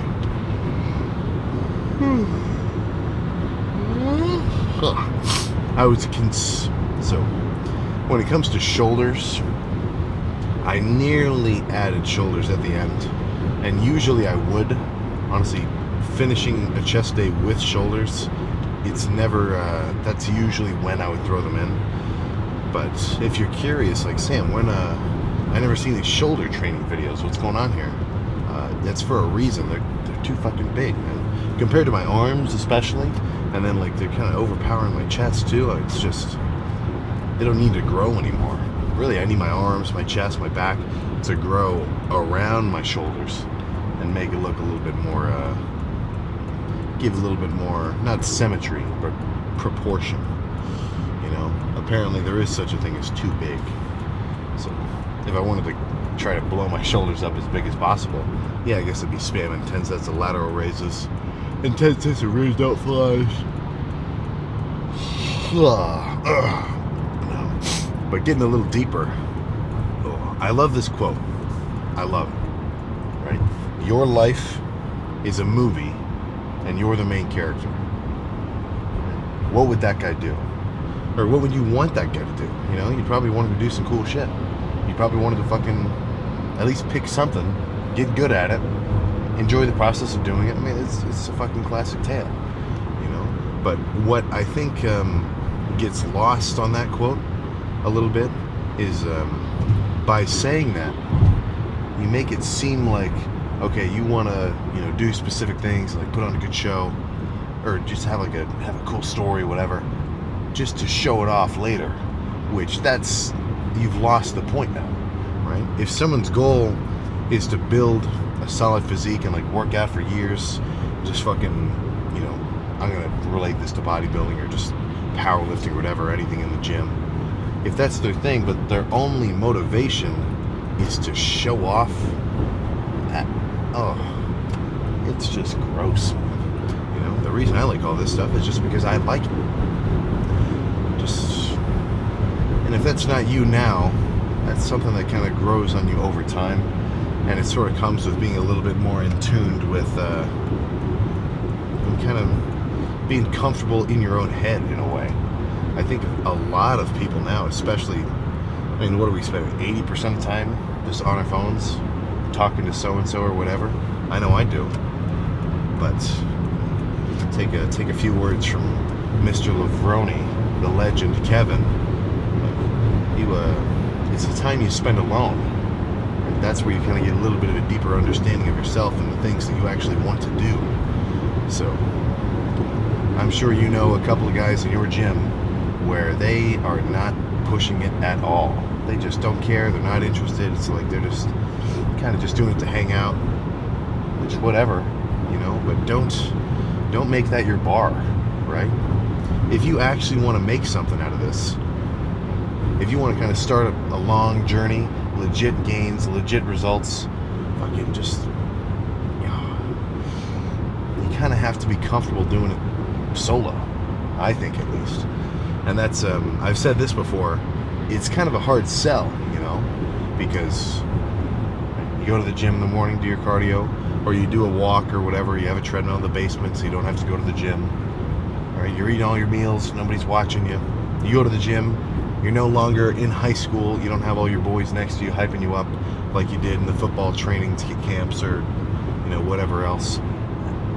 It's kind of, but that's how most of your time is spent anyway, so you're the one watching your own life. So it's in your best interest to try to point it in a direction in which you want it to go. And I got a ton of comments. So, and a few videos ago I said, your life is in your own control. Tons of comments. Dude, that's not true. What are you talking about? There's a lot of outside factors that are going to affect your life. Very true. I'm not going to take that away from you. But that's just something which you kind of have to not even think about, random shit, just external circumstances. It's not, if it's out of your control, it should be out of your judgment of whether you should be freaking out about it or not. You're going to control when you wake up and what you do every day and the things that you eat and the way that you train and the times that you go to the gym and whatever else. That's the stuff where you've really got to lock it in and just don't be a fucking schmuck. The guys who have it are the guys who have grinded for it for thousands upon thousands of days on end. And if you want it, that's what you're going to have to do. And I don't say that as though it's a fucking barrier to entry. That's the fun part. But it's there's no trick per se. There's no easy way out apart from just doing it. Typically doing it harder and harder over time. Every time someone says, "What should I be eating to grow?" or "How should I change my chest training? What kind of sets should I do to get stronger?" You already know the answer. The reason people ask these questions is like, "Oh, what's the best trick to lose body fat? What's the best trick to bulk up?" They're not looking for the real answer. They're looking for a trick, a fucking fallacy. Like, what's the easy way? What's the easy way to bulk up and gain weight? What's the easy way to train? What's the easiest way to train to get a 315 pound bench? Or what's the easy way to lose body fat? The reason that that's even a question is because there's no answer. We know everyone knows the answers. The basic framework of working out is incredibly simple and open. Train hard, lift heavy weights. If you want to lose body fat, you have to eat in a calorie deficit. If you want to gain weight, you got to eat in a surplus. Right? Get your sleep, train yourself hard. The answer's already there. So the barrier to entry of serious gains isn't knowledge per se. Especially with all the videos that are out there now, you can just fucking become a workout expert in like 6 months of just consistently watching YouTube videos, as long as you're taking the right information out. The real difference between a Joe and a schmo is the guy who can actually fucking push it. So that's all I gotta say there. We're coming up on 6 months. We're nearly halfway through this year. If you haven't locked in yet, there's nothing stopping you. But don't forget, that's 6 months just flushed. Now there's still another 6. Not that year to year is, like the perfect gauge of your progress, but it kind of is, So keep that in mind. It's never too late to start grinding, but you're going to want to start as soon as humanly possible. Separate yourself from the herd, goddammit. But no, these will get back to the regular sort of flow now that I'm back to my normal schedule. So plan for, well, I guess for you tomorrow, but for me later today it's back. I'll probably just end up going to there's a gym I really like. It's got these fancy pants hammer strength rows. We'll see just how veiny my mid traps can get fully pumped up. But that's all I gotta say, man. I'll see you next time. This might not be the right word, but I can tell that my adductors are still, not even tell, my adductors are still crazy fucking sore from the last leg day. And all I did was like 6 sets of like 15 reps, reasonable burn, sets on the good girl machine. And now I'm still hobbling around. But that soreness, that's not because it was actually like the most intense sets that I've ever done. it's really just because I haven't manually activated my adductors. You know, in terms of the whole, at least, training style that I've been doing, not much adductor. Not much direct adductor, not even a little. So, it doesn't surprise me. But, yeah. If they're, well, doesn't mean my hamstrings are sore. And does not mean my quads are sore. But I may chill out on heavy squats if, well, if my adductors are fucking still on fire. And they're not even just it burning, but in a weakened state. It makes it a little more tricky to keep a solid balance during any kind of crazy squatting motion. So, I'll decide. That's a problem for tomorrow, not for today. Right now, I really got to focus on how am I going to go about this arm day. Because I've pretty much got two options. I've got two. The first choice that I make for an arm day is whether or not I want to do all of triceps and then all of biceps, or if I want to kind of do a little bit of a back and forth style, like, you know, 2 sets of triceps, 2 sets of biceps, then 2 a tri, 2 a bi, back and forth until they're fully pumped. You know, because each one kind of has its own positive and each one has its own little drawback. The positive of doing all at once is the fact that I can completely focus on just one muscle at a time and give it my 100% full attention, make sure I fucking destroy it, and then move on to the next one. Which, for the most part, that resonates pretty strongly with me. That makes the most sense. You know, if I'm doing legs, I want to be done with hamstrings before I move on to quads. You know, I want to have pretty much finished whatever working I'm targeting, or whatever body part I'm targeting, before moving on to the next one, right? Eat your peas before you have your fucking dessert, in a way. But then, at the end of arms, if I did the whole tricep workout and then the whole bicep workout, the pump check is really more of a bicep pump check, because my tris have kind of faded a touch, you know? So that's where I'm a little more drawn towards the going back and forth kind of style, because I may not get so much, let's say, individual attention. I'm kind of splitting my focuses between either side. I do finish the day with a complete arm pump, and depending on how big you are, having your triceps and your biceps fully pumped at once, it really does feel different than having just one or the other pumped on their own. So now that I say it like that, that kind of makes me that's making me want to lean towards doing the sort of alternating approach today.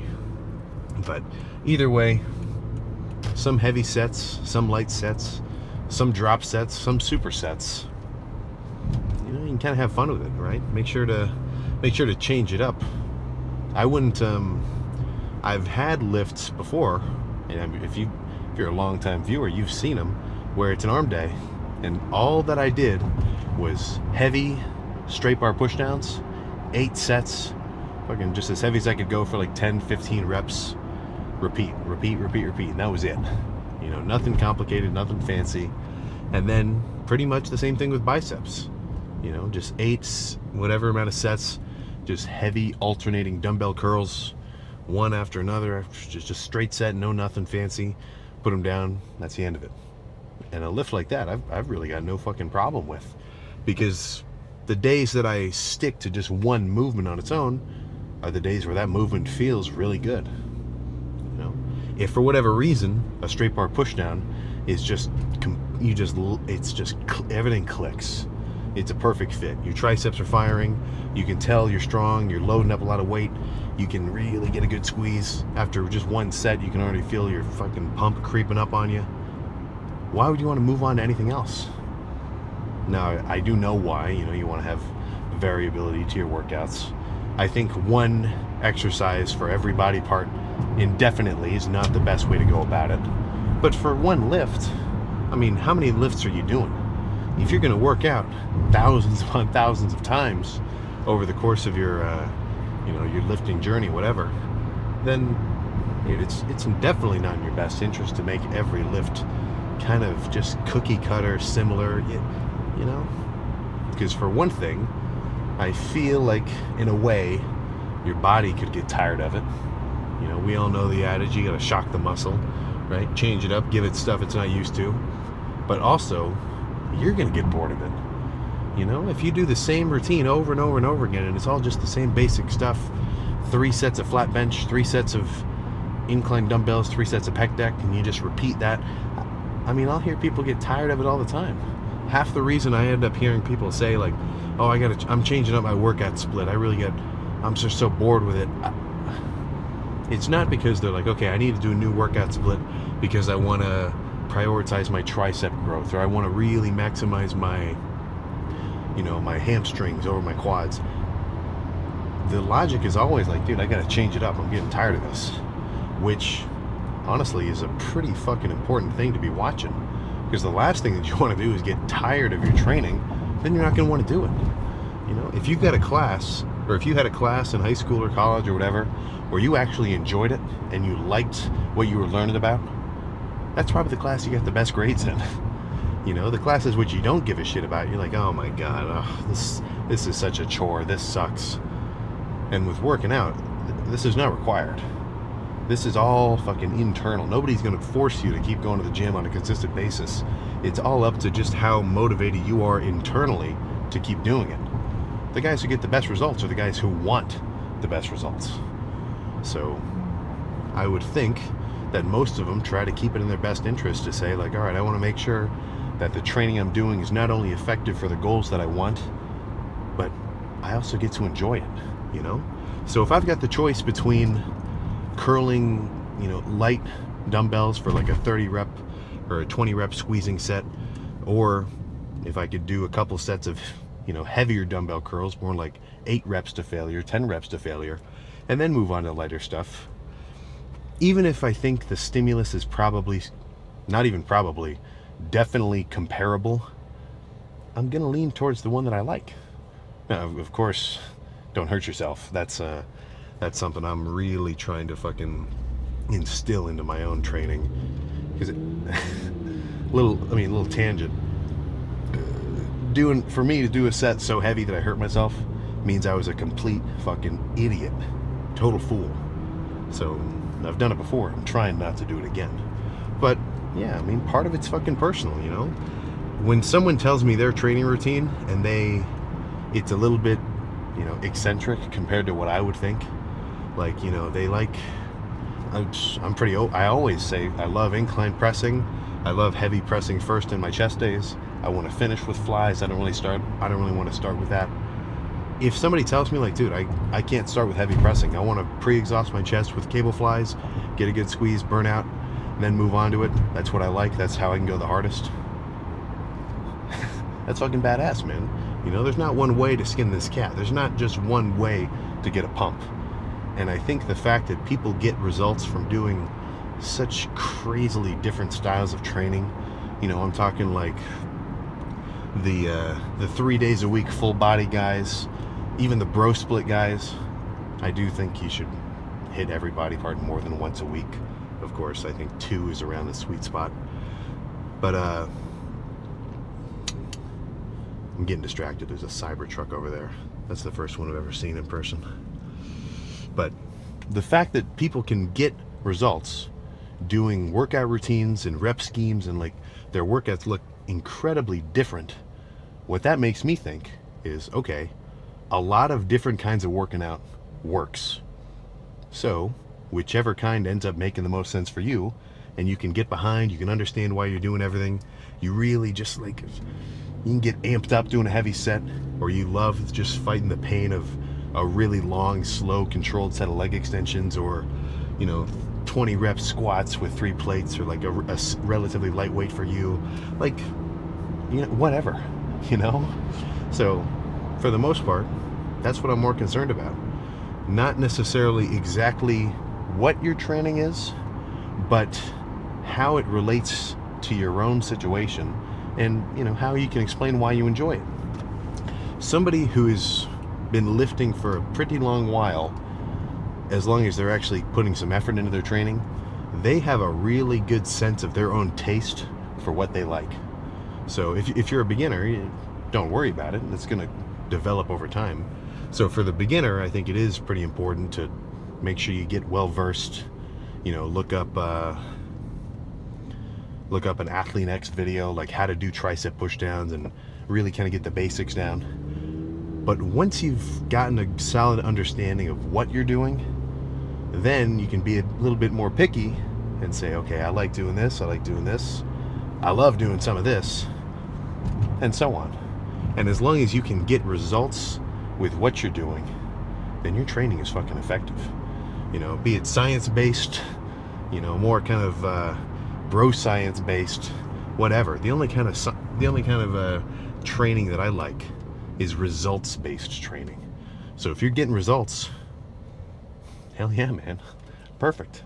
And if you're not getting results, then you got to change something up.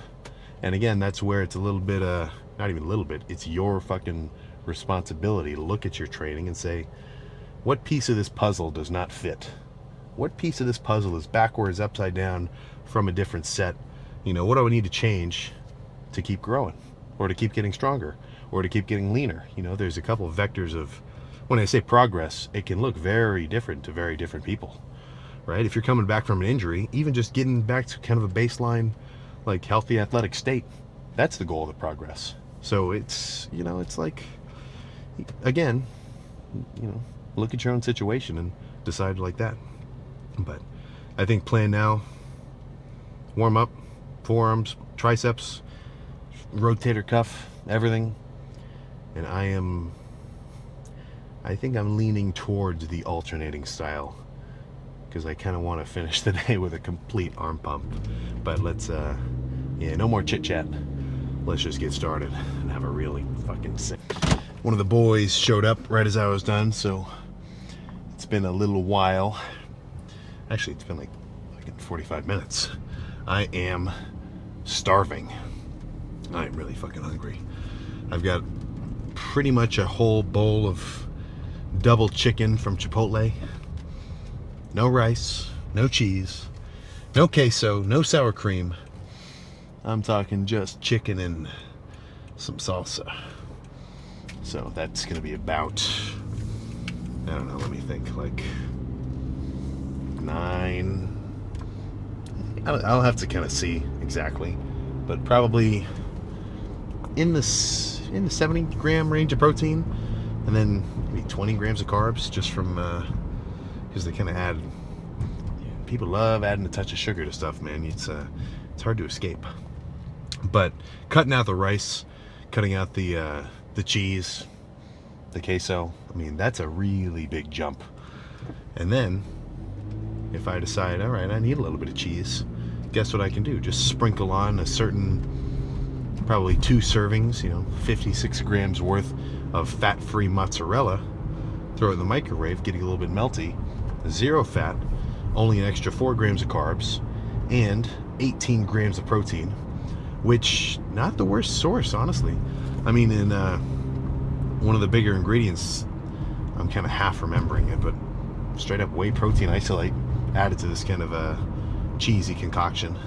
Certainly nothing compared to a steak, but still some pretty, I would say, close to complete protein added to the daily intake. Be it from dairy, meats, fish, chicken, eggs. I think you're good, man.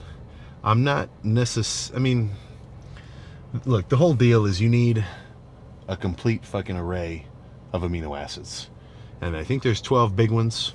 There's all sorts, because, I mean, proteins can kind of be in all sorts of forms. But the basic chains, the essential amino acids, that's what you're really trying to target. And sure, there is protein in pretty much all fucking foods.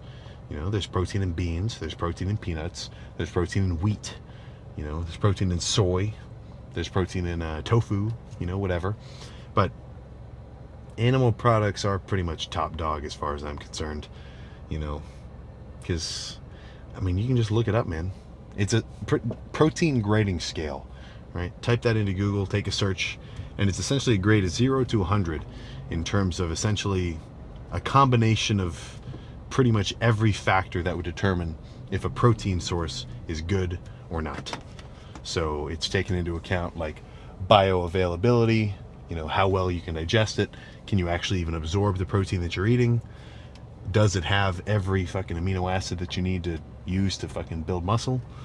So what do you think is up there in that 80 to 100, B to basically A plus grade range?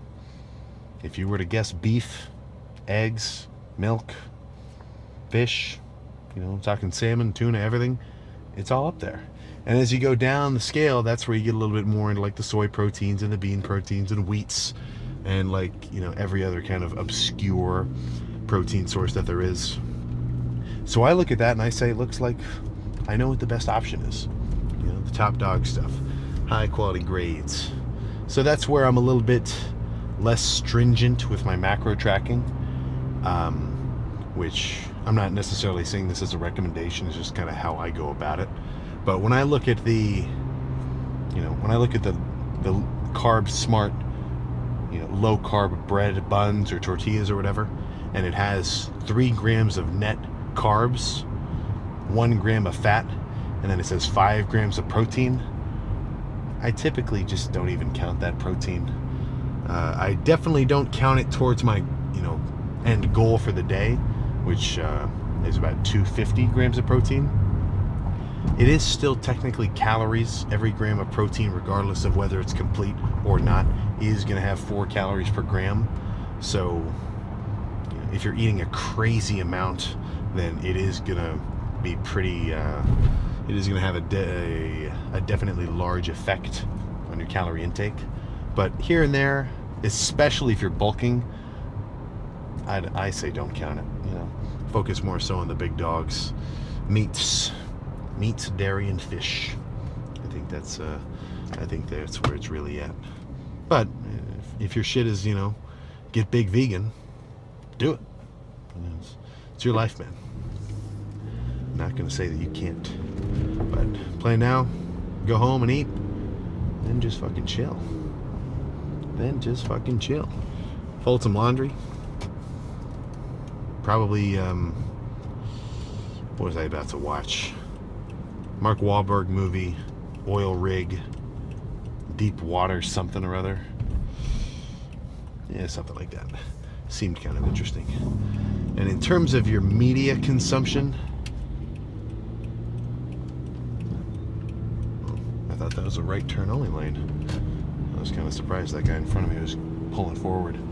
But in terms of your media consumption, I think you are going to be a lot better off trying to stay away from just scrolling.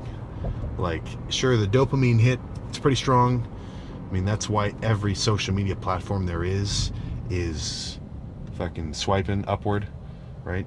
TikTok came first, Instagram loves it, YouTube Reels loves it, Twitter loves it.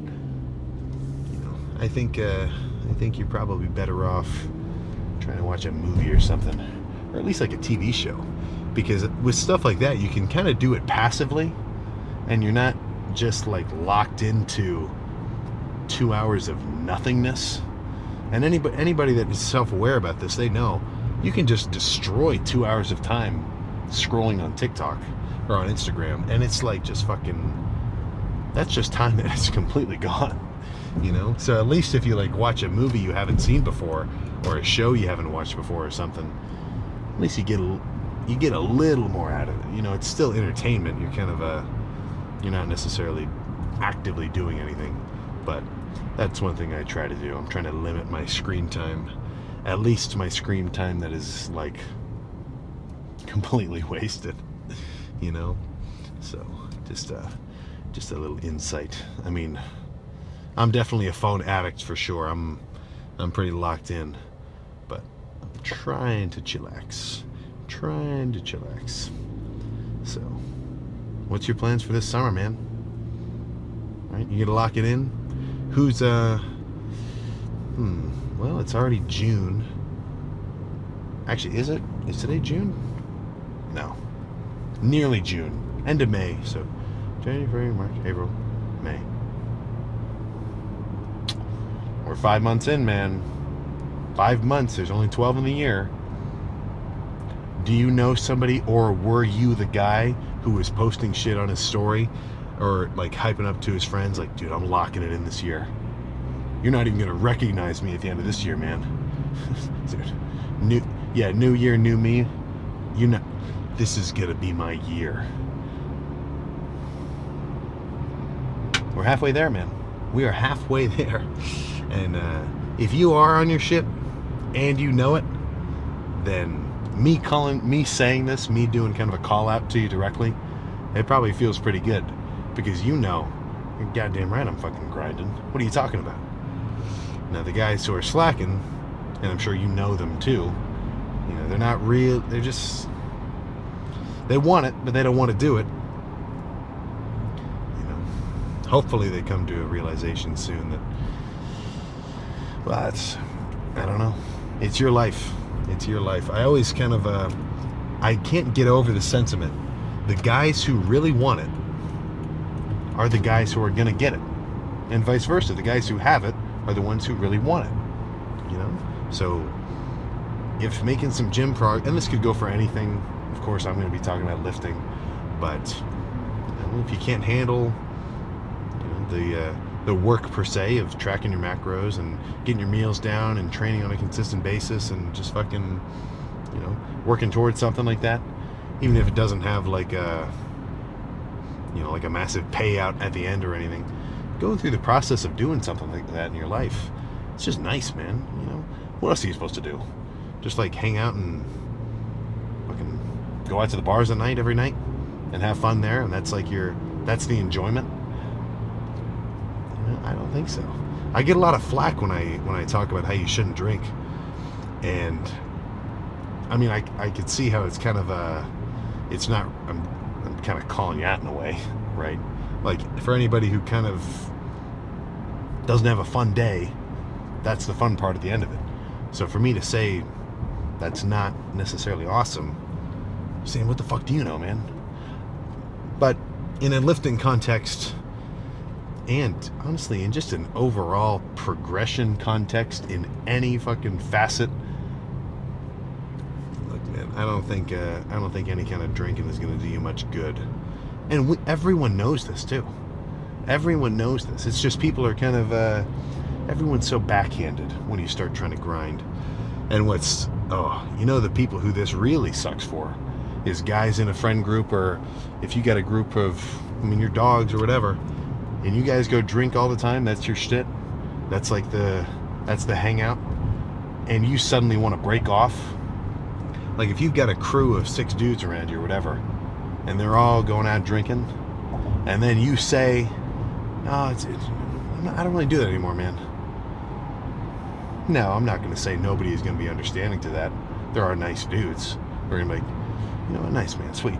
They'll be supportive of you. Which, I guess if that's you, then lucky you. But there's a very powerful underlying, like, what, you're too good to drink with us now? Oh, what do you think, you're better than us? And that can be pretty that can be a little bit confrontational, So don't be afraid not to conform to whatever the people around you are doing. If you know that you want to kind of lock yourself into something and set yourself up for a bigger trajectory in the future.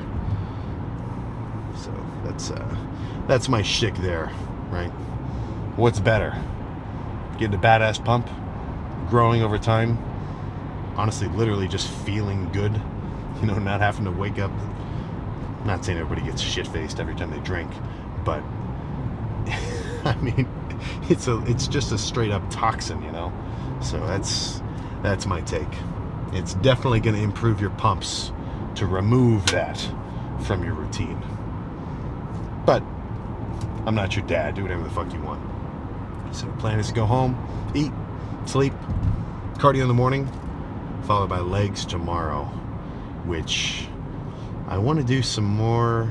I want to do some volume pressing.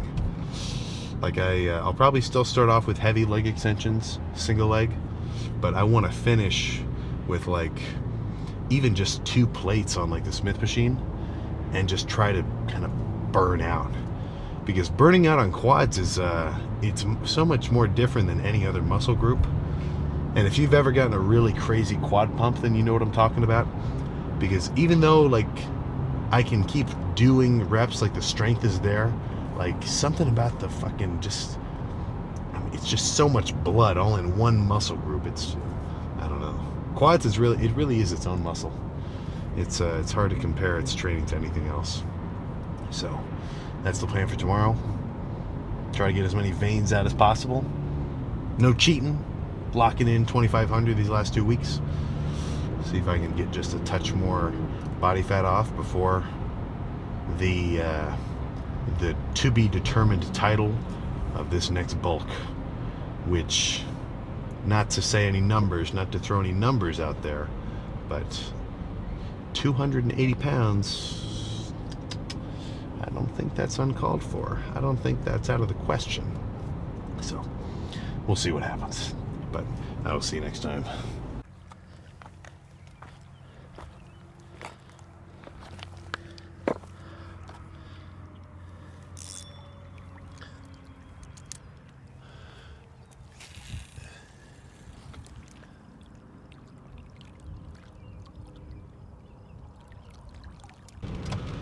I would call this the fucking perfect conditions to go and smack back around.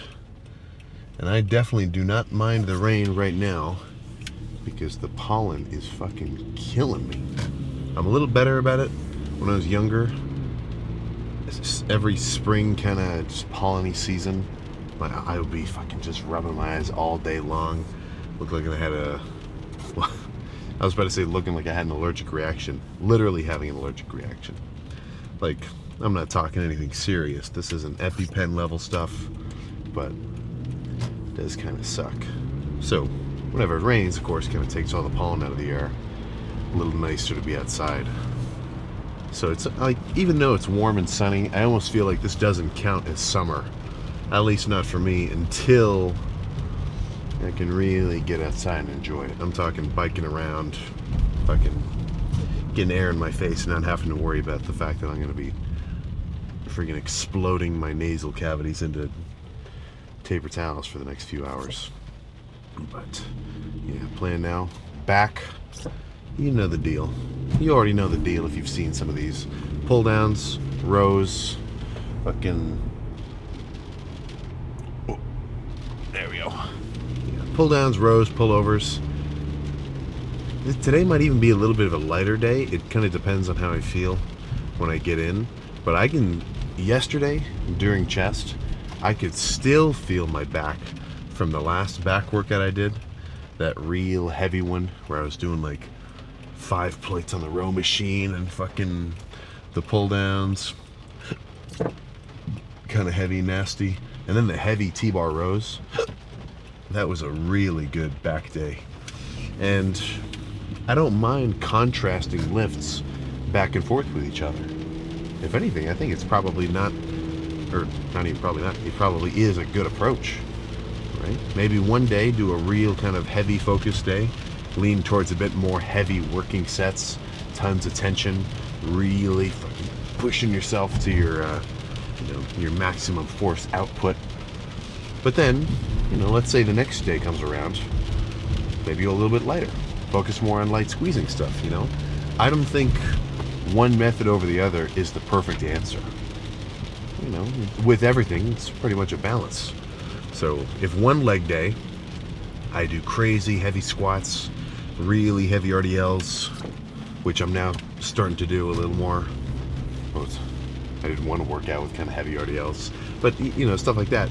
Then maybe the next leg day, I might be inclined to just be a little bit lighter with it, do more kind of volume, sissy squats, stretching kind of stuff, and then go back and forth like that. For a while, I really had to do that. Like I would only do heavy squats every other workout because I was working out too frequently. I was doing, I would pretty much do legs, chest and back, and then arms, and then repeat. So leg day only had 2 days of other lifts in between every leg day, which for me was just not enough time. So I wouldn't even really be at full strength by that third day after squatting, so I would just take it as kind of a lighter day before coming back. That's another, if you're curious about the logic of the split that I've been doing, legs, chest, back, arms, repeat, it's, I was just doing the Arnold split for a while. I like doing arms together. Of course, I like doing legs together. And then for a while, I liked chest and back together. Chest first. But eventually, I was like, dude, my legs aren't recovering enough. I'm not ready for legs after only 2 days. I need one more. And every time I do chest and back together, sure, the chest portion of the workout is fucking awesome. But by the time I get to back, I'm kind of already tired. I've already pumped up my chest. Now I'm not even really feeling the benefits of the pre-workout. I'm like just sort of fatigued already. Your chest is a pretty big muscle. So by splitting that up, I kind of took the conventional Arnold split up chest and back. Now it's as it is. Legs, chest, back, arms. And the reason there's no shoulders is because my shoulders are too big. They're overpowering my arms and my chest a little bit, so I want everything else to be able to catch up. That's just to give you some insight. But I was gonna say, my adductors are still on fucking fire. It's been 2 days since that last leg day, and I wasn't even doing anything crazy. Like, those sets weren't even like failure every set. So I would kind of attribute this soreness more so to the fact that I just haven't done adductors in a few months. So your next leg day, you've seen them. You've seen the good girl machine, the one where you're squeezing your legs together. I think just sit there, bust out a couple of sets, get a little adductor pump. You'll be good. I was talking about this before, but very important stabilizer. I'm talking about squats, leg press. Your legs are going to feel so much more stable when your adductors are big and strong. And if you're somebody who's inclined to deadlift in the sumo style, I've got no opinion. That is going to help you. And strong adductors are kind of the name of the game when it comes to that. But I'm not so concerned with the strength aspect of it. I just want the inside of my legs to thicken up so they look bigger. But more than enough time for a good back day. I think they close at 8. I can't remember. Hours. Can we get like some legislation? Can we get some kind of law where gyms can just be 24-hour? Is there some chance that can be done?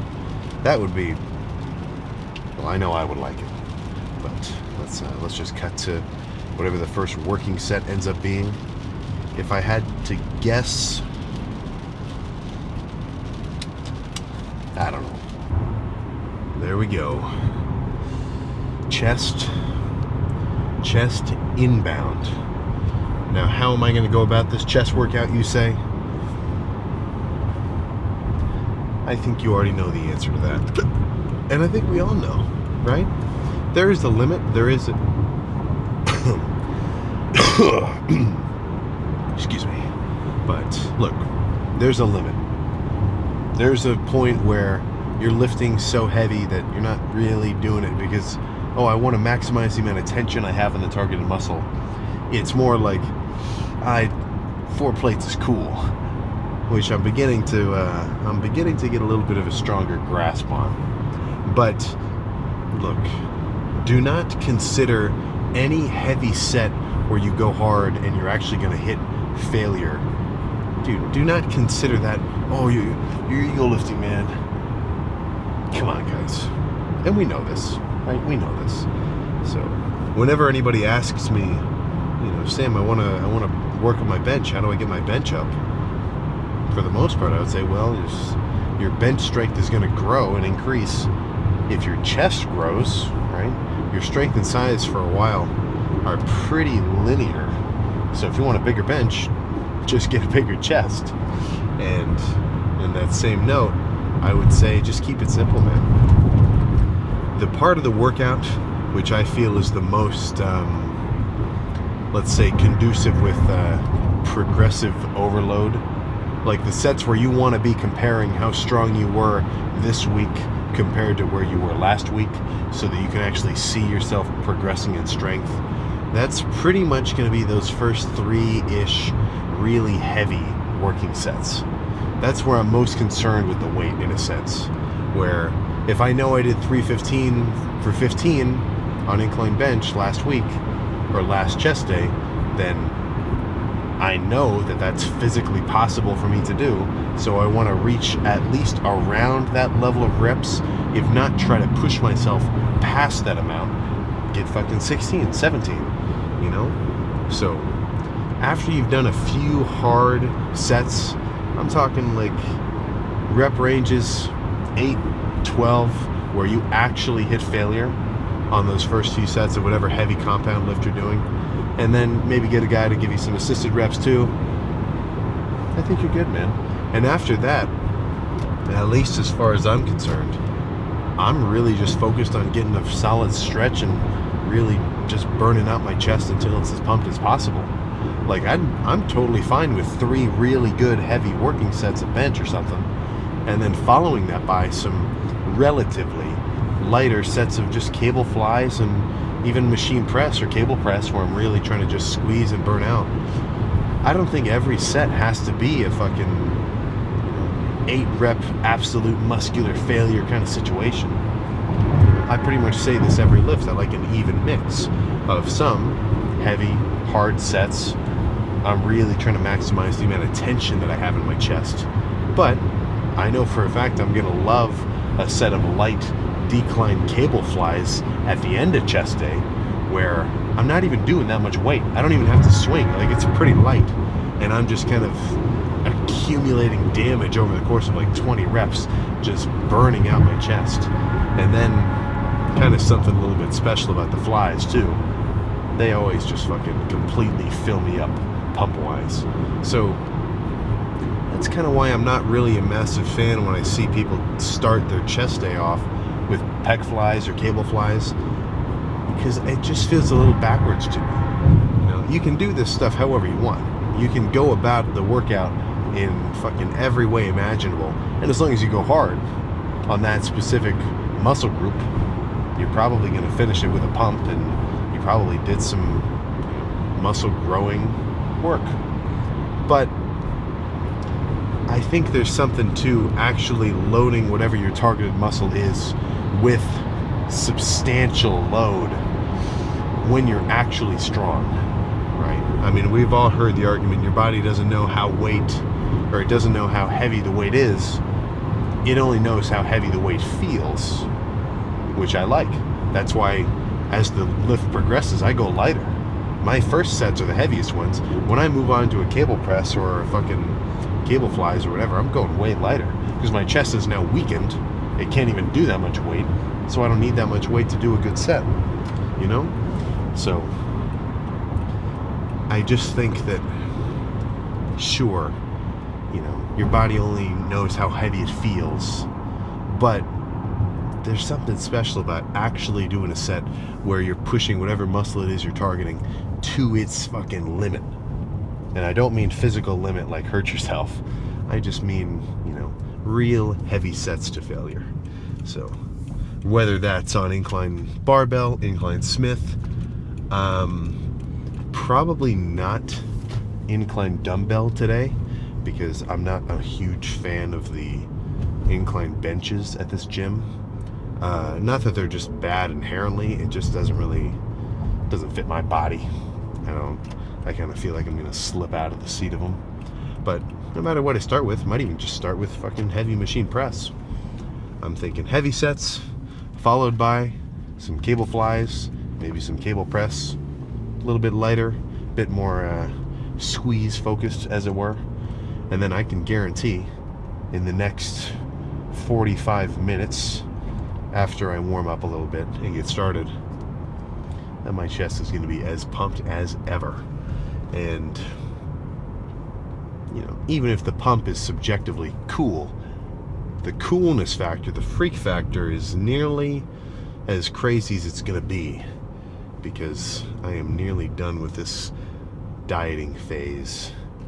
So I'm really kind of excited for the first week after I'm done dieting, because right now, you know, I'm at about 240, right, with this amount of body fat. Like I think the calipers are probably the best gauge of, because it's whatever. But so I'm 240, I'm this big with this amount of body fat. So in the next 2 weeks, I'm gonna take a little bit of this fat off. Now I'm not talking like 5 pounds. I mean maybe another 2 pounds ish, which 2 pounds when you're already decently lean, that's a pretty big change. But what's gonna happen, and which I am completely fucking ready for, is that first week of the bulk, I'm gonna be eating a lot more fucking carbs. Right now I'm only eating about 300 grams or so. So I'm probably gonna, the first month of the bulk, just kind of for context, I'm not gonna eat a specific number of calories. I'm kind of just gonna start with how many calories I'm just hungry for. So if this first week, if every day I just eat as much as I'm hungry for, and I eat about 4,000 calories, that'll be the starting calorie. So I'll do 4,000 for the first month, up it's a 4.5, up it's a 5, up it's a 5.5, and as much as I need to keep gaining weight. But what's going to happen is in that first week, really honestly probably only the first 3 or so days, I am immediately going to gain 10 pounds. And those 10 pounds are not fat. And unfortunately, it's not just 10 pounds of muscle either. It's really just 10 pounds of intramuscular fluids, being basically sugar water, you know, glycogen. That's what your, that's pretty much your body's primary source of fuel when it comes to, you know, muscular contractions, as it were. But what that means is I'm gonna look like I've got 10 more pounds of fucking muscle on me, because the muscle that I already have, you know, I've only got so many fibers. What's gonna happen is it's actually gonna kind of swell up individually. So it literally looked like I fucking, what's a good little fucking, I can't even think of a situation. But week 1 of the bulk is when I'll look the fucking coolest, because I'll be as lean as I am now, but also big and full of carbs. So that's all I'm saying. I'm just saying I'm real fucking excited for that. So let's just get started, warm up, make sure my rotator cuffs and my forearms and my elbows and everything in between feel ready to press some serious weight. And then hopefully it's not too packed. That's the only thing that could potentially stand in between me and an absolutely insane lift. So let's get started. The most important part of dieting down is, of course, being in a calorie deficit for the entirety of the day, right? By the time you go to sleep, well, from the time you wake up to the time that you go to sleep, you have to eat in a calorie deficit. So if for you that's 2,000 calories, if you're kind of a smaller dude, you're probably not even meant to diet. You should really be bulking up. But even if you're of smaller stature and it's 1,400, that's what you got to do. And if you can't do that, then you're not going to lose body fat. And there's no way around it. And I mean, there's tricks. There's tricks. And your body is not an oven. You don't just put food into it and it gets incinerated. I mean, that's how they calculate how many calories are in shit. But look, it's a pretty accurate fucking method. So I don't care if you want to go keto. I don't care if you want to do intermittent fasting, whatever dieting approach that you want, or whatever dieting approach that someone like gives you, like in a program or in a, like if you got a coach telling you how to diet. There are tricks, of course.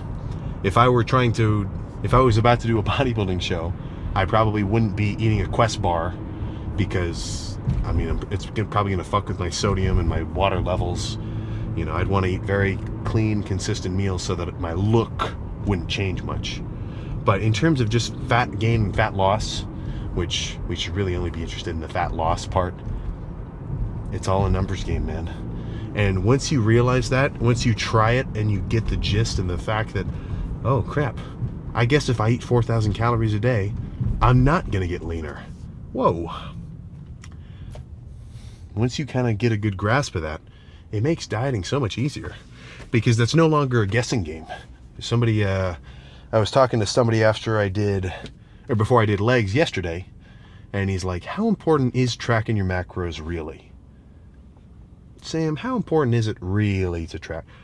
Dude, in terms of long-term progression, it's fucking crucial, man.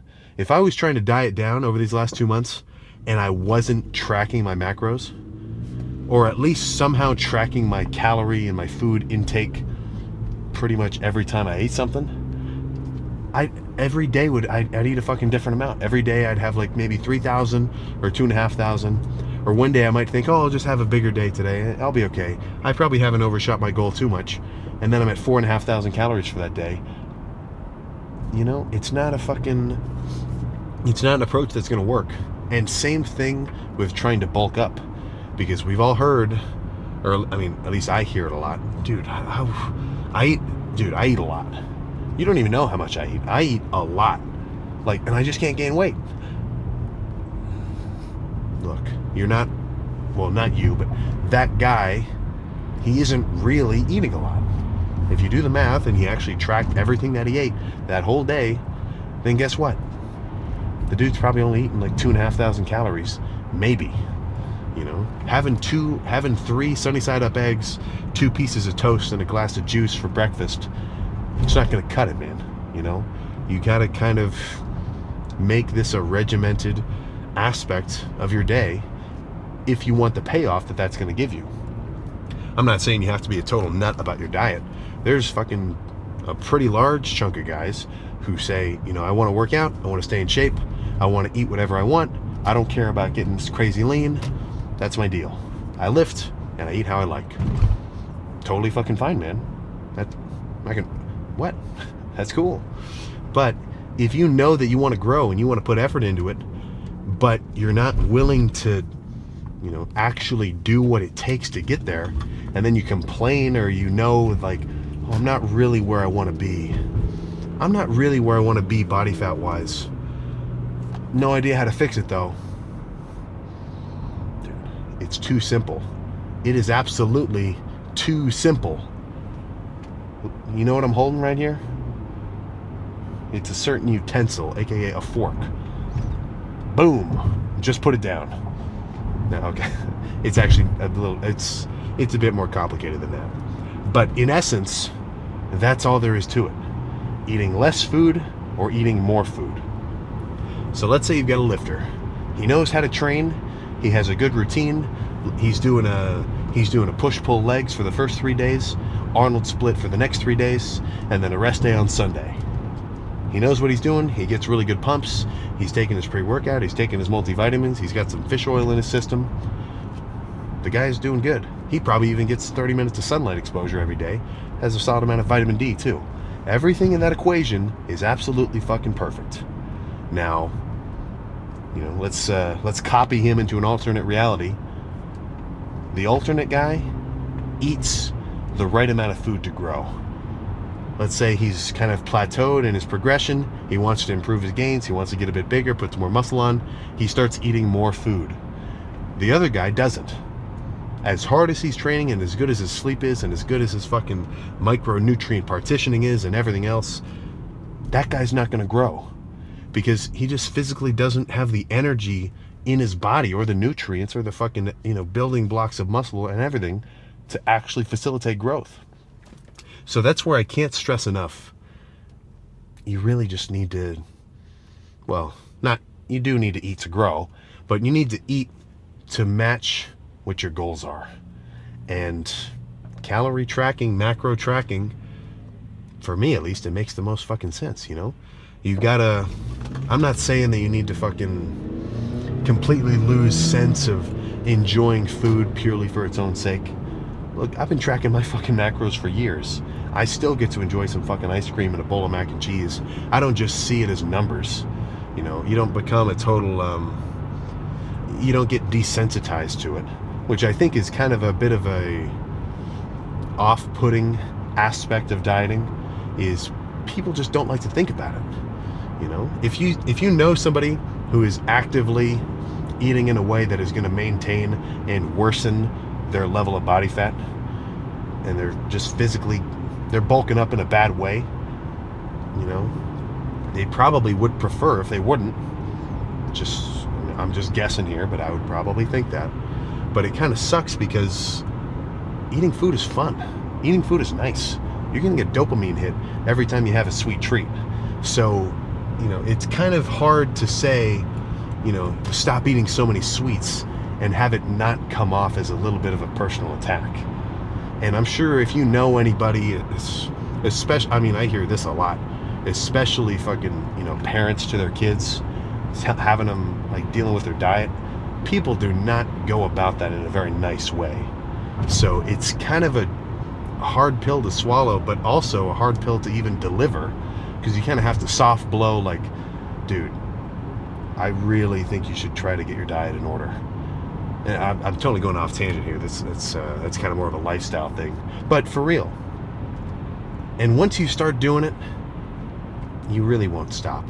There's no one that I have met and talked to who has started tracking their macros, started, you know, knowing about their diet, their caloric intake, how many carbs they're getting in, everything else. They've never started doing that and then said, wow, this sucks. I don't want to do this anymore. Because if they really do it and they get into it and they see the results that it gives them, it's all fucking positives, man. So if you want to trim down, I can tell you how to do it. You got to eat less calories. However many pounds you weigh, like if you were to guess how heavy you would be when you're lean, that's how many grams of protein you should eat per day. Evenly distributed, solid sources. I'm talking meats, fish, turkeys, eggs, dairy, maybe not too much dairy. You get the gist. Fats, maybe a third of that, maybe half of that ish is kind of what I would recommend. If you're a 200 pounder, I'd say you definitely want at least 70-ish grams of fat in your system every day. You do need some just for fucking facilitating your hormone development and everything else. You need some fats. And then in terms of your carbs, I think that's what you really fluctuate to either gain weight and bulk or lose weight and diet down, you know? So that's where you got to look up. I mean, type it online, man. It's a pretty decent estimator. Oh crap, what is the word for it?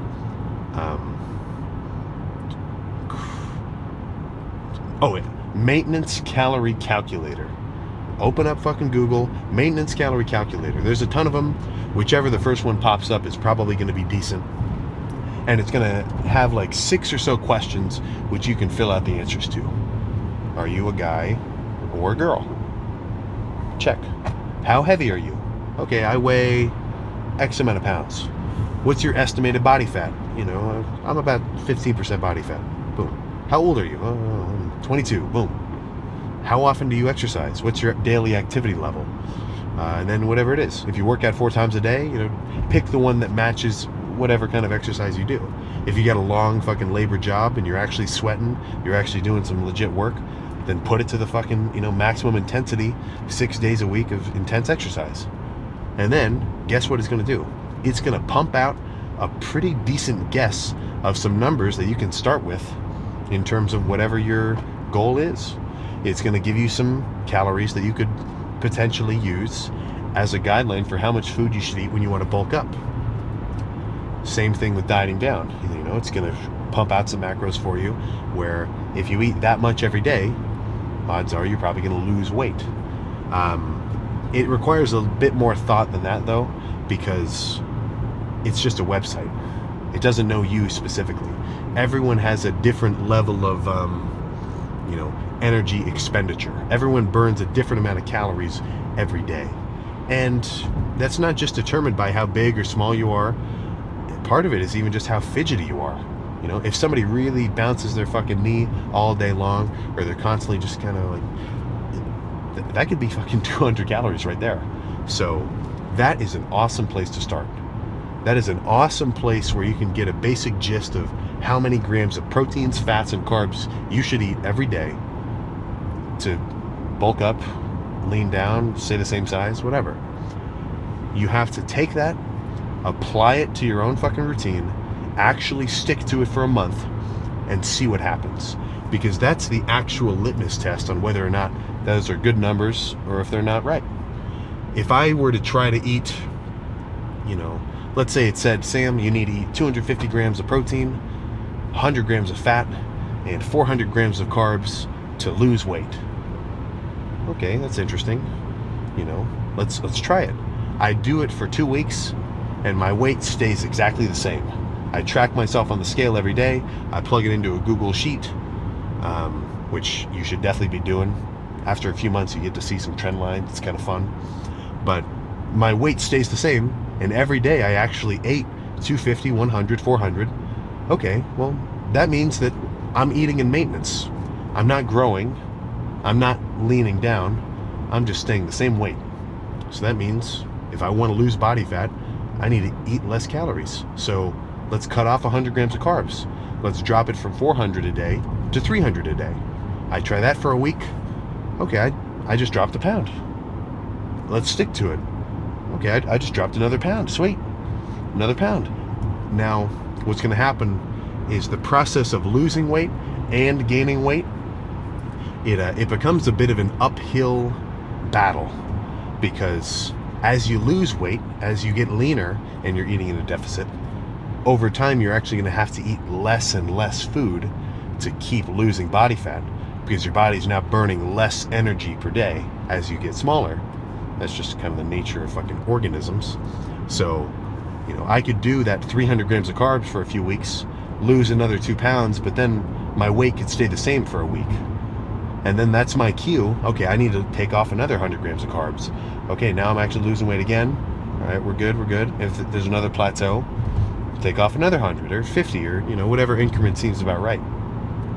And in the process of doing that, you will get a fucking solid understanding of how calories relate to your own fucking build. Because I can look at somebody and I can make a guess. If somebody walked up in front of me, they told me their workout routine, they told me if they're doing their cardio or if they're not, how heavy they are, and just by looking at them too, I can kind of guess what their macro should be, if they want to bulk, diet, or stay the same size and maintain. But that's just a guess. So that's where the responsibility falls on you, the lifter, to actually try this shit out and see what works. And that goes for fucking everything. That goes for your training. That goes for your fucking, your training timing, your meal timing. What should you do that's actually going to work and give you results? Anything that anybody else says is pretty much BS if you can't relate it to your own training. So take dieting tips and advice, take that as information, but you've got to try it yourself, actually stick to it and be consistent. And that's how you're really going to uncover the fucking mysteries of dieting, per se, And anybody that's done it, they know what I'm talking about, right? Anybody who's had a serious body fat loss journey, I'm talking like losing anything in excess of 30 pounds of body fat in one run, they understand the fact that, okay, this calorie limit shit, this is fucking real. If I eat too much in just one day, I'm literally going to increase my weight by like 2 pounds when I wake up in the morning. So if I want to keep losing weight, I really need to get a little bit stricter. I need to make sure, no cheating. Turn down the pizza that somebody brought for lunch. Just have your low carb turkey sandwich with low fat mayonnaise, right? And they get it. And if that was you and you've gone through that process, you know everything I'm talking about. And in a way, you kind of have a little bit of a, not like an ego-y kind of superiority, but yeah, I know it, dude, Sam, I know what you're talking about. Some people, they can't wrap their head around it, because it's kind of tricky to get a good grasp of the fact that your body is a machine, and if you give it too much fuel, it's going to get bigger. You give it too little fuel, it's going to shrink down. And saying that, it makes sense. You get it, even if you haven't gone through a process of crazy weight gain or loss. But to really kind of understand it and to have gone through it yourself, very different level of understanding. Same thing with anybody who's bulked up.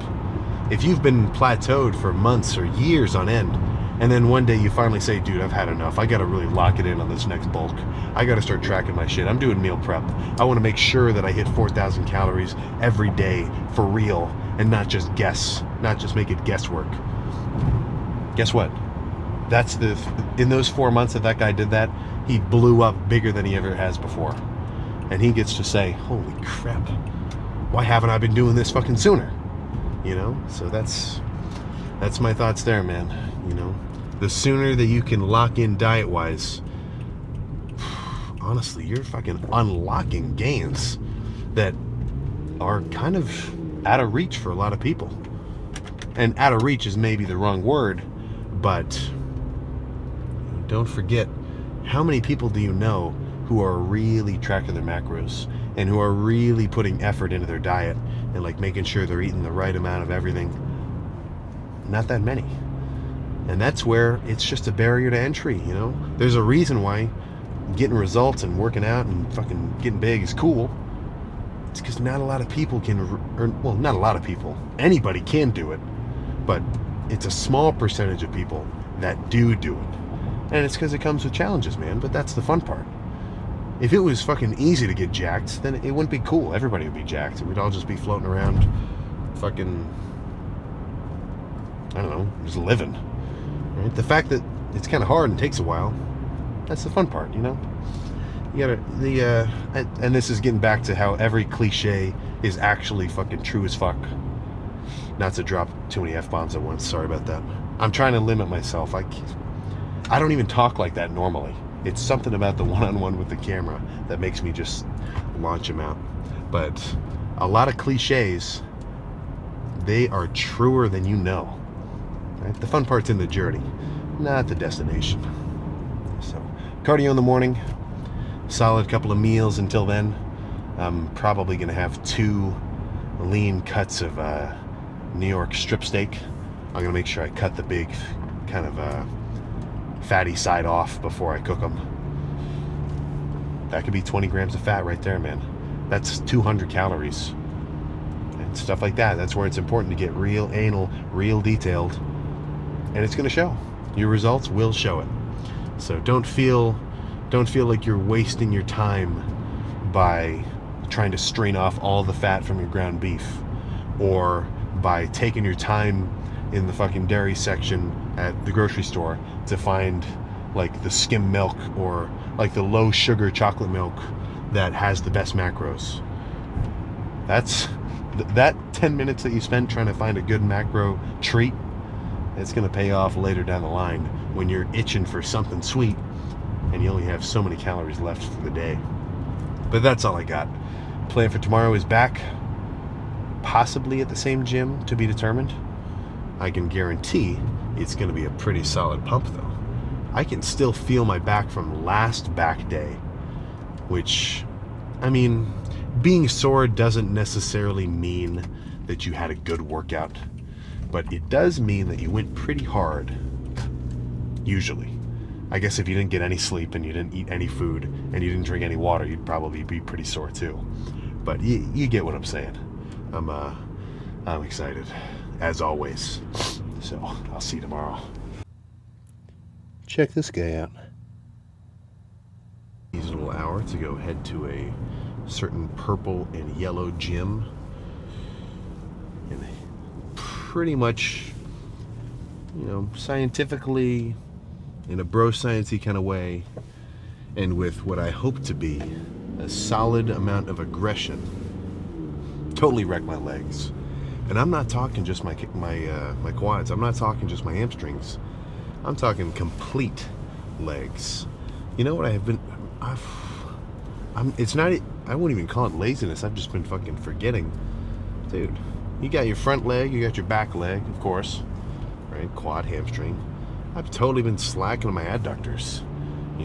That kind of internal sort of that squeezing your leg together kind of machine, dude. That is gonna have fucking benefits for you.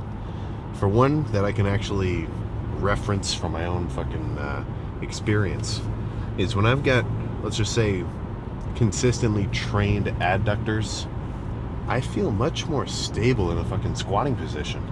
If I'm if I haven't trained my adductors for a while, and then I go to squat extra heavy, I feel way wobblier side to side. Because I mean, that's what it is. It is kind of a stabilizing muscle. It's not going to be doing an insane amount of work unless you're doing sumo deadlifts, which, whatever. You know, I'm not really a deadlifts fan anyway. But they do act as a pretty strong stabilizer. And then in more of a visual fucking way, when your legs are extra kind of thick side to side from the front, I mean, they're just going to look bigger. So what am I doing? I'm cheating myself out of leg size here. So I'm going to add adductors in at the end. And then I've kind of been training calves I mean, I'll be real, I've been training calves like a slacker. Like, my calves are fine, so I've kind of been hitting them in a just every couple days, do some calves at the end of the workout. No.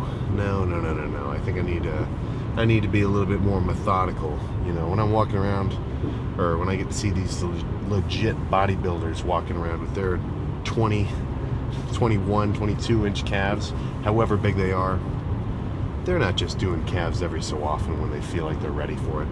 No, man, calves are getting, leg day is finally becoming a true leg day again for me.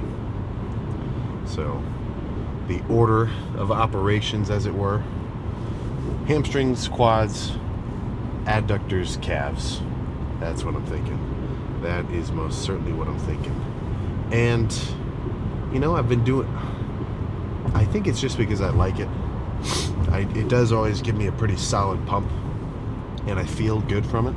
I've been doing a lot of seated calf work, like where you're seated on the calf machine and your legs are bent at 90 degrees. And I'm kind of, I forget the names of it, but the basic logic is, you know, you're going to get a bit more activation of that big meaty part on top doing, you know, straight leg calf-based movements. So instead of sitting there on the calf machine pumping out reps, which is all fine and good, I definitely like it, I've been doing that almost exclusively. I'm going to go back to doing some more straight leg kind of stuff. So I'll get into that later. But I came in kind of late, more like noonish, to do my cardio. It was fucking packed. Noon on a Monday. I'm sitting here like, what the hell's going on? Then I remembered, well, it's Memorial Day, but also everybody's out of school, man. And even if you're not, you know, even if you still, I mean, if you're a goddamn grown-up, yeah, you got a full-time job. There's no summer per se, like when you're a kid. But even in summertime's always kind of chill, man. Everybody gets a bit more chill. You know, this isn't Q4.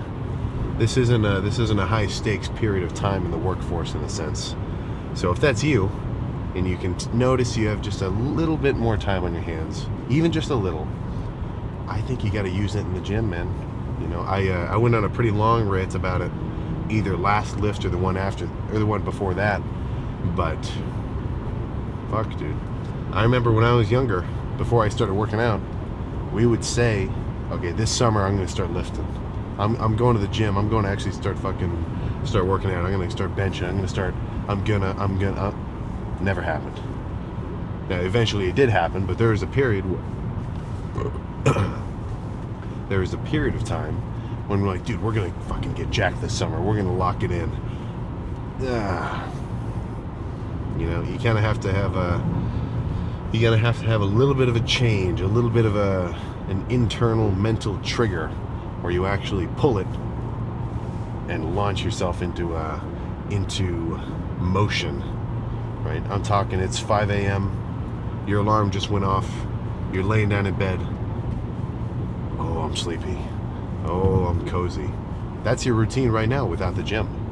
Oh, this is what I'm used to. I've got enough free time to hang out and chill.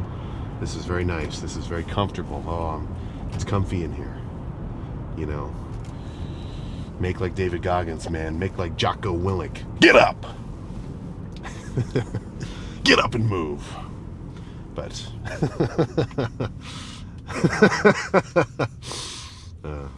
all right. I was gonna say some shit like I can't even remember.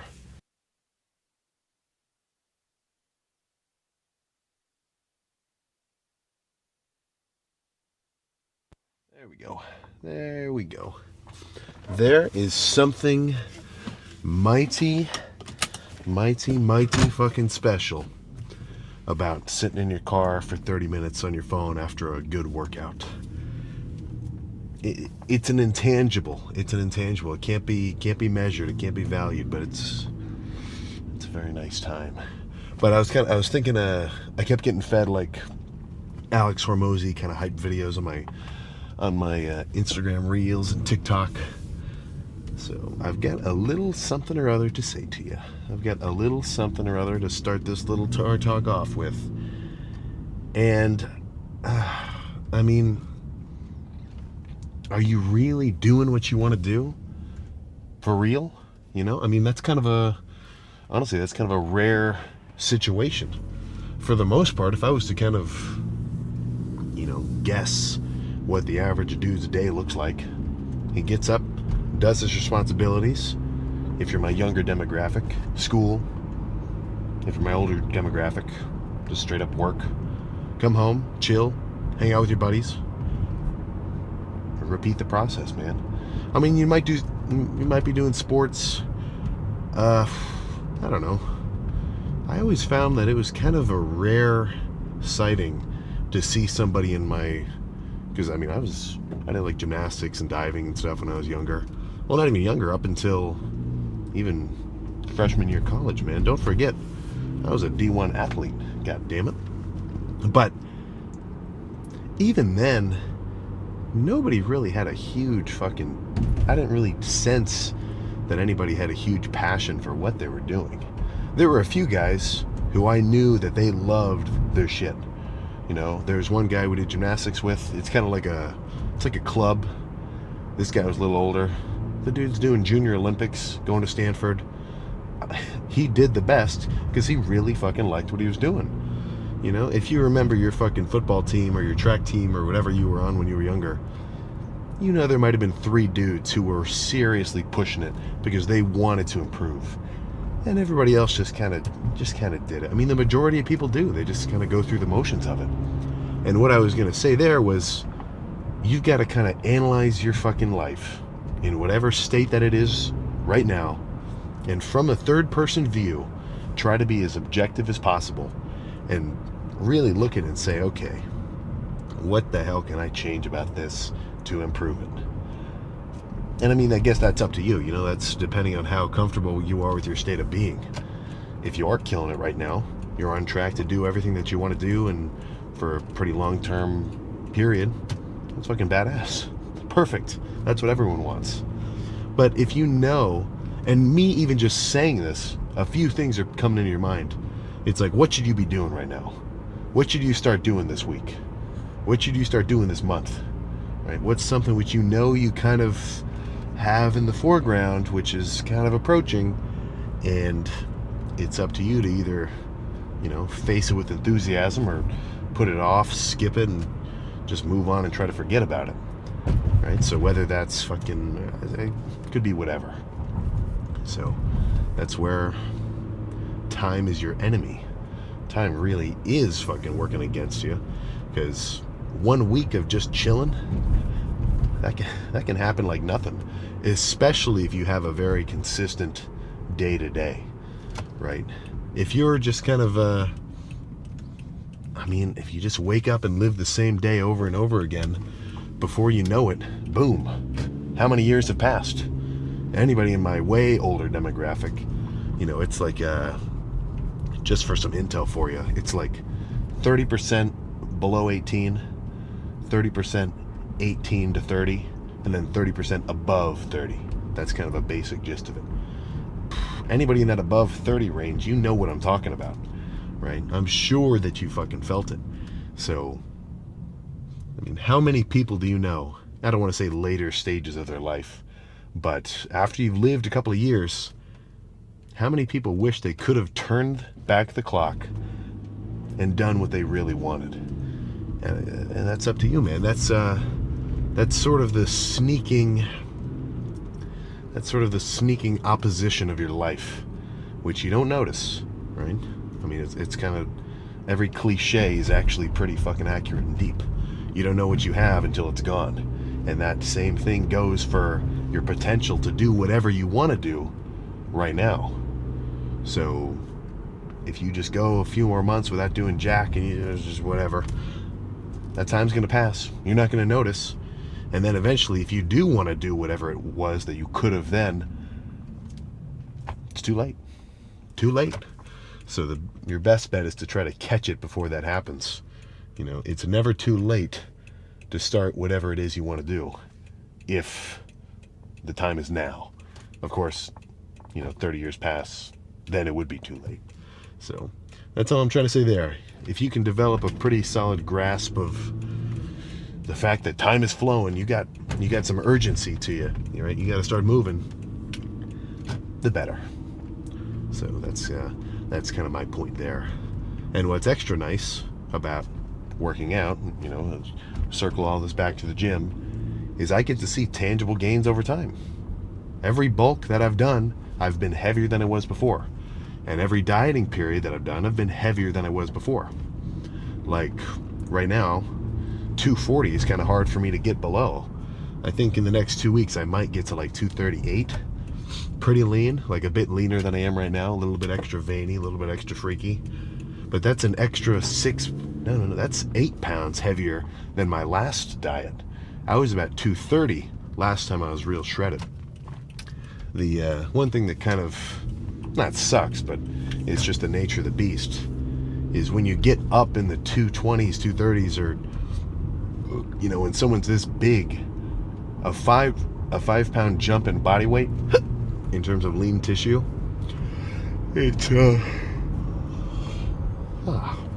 it's not such a dramatic change, so I'm not going to say that I'm in the end game, of course, but gaining 5 pounds, gaining 6 pounds as, a 230, a 240 pounder, that's not as noticeable as gaining 5 pounds as a 180 pounder.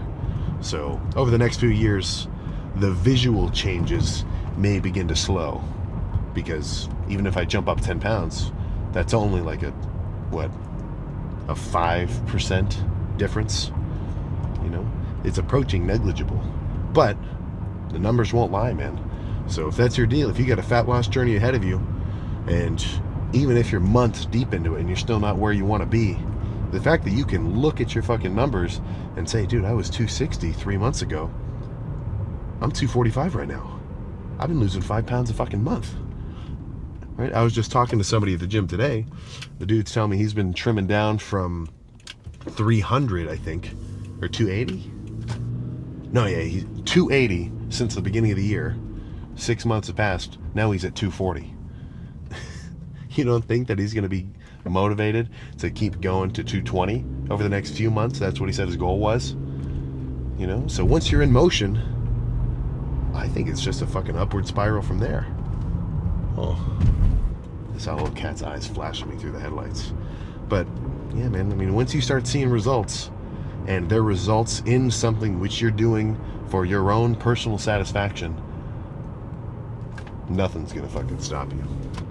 So that's my thoughts there. Plan now is go home, eat, drink at least 1 liter of water.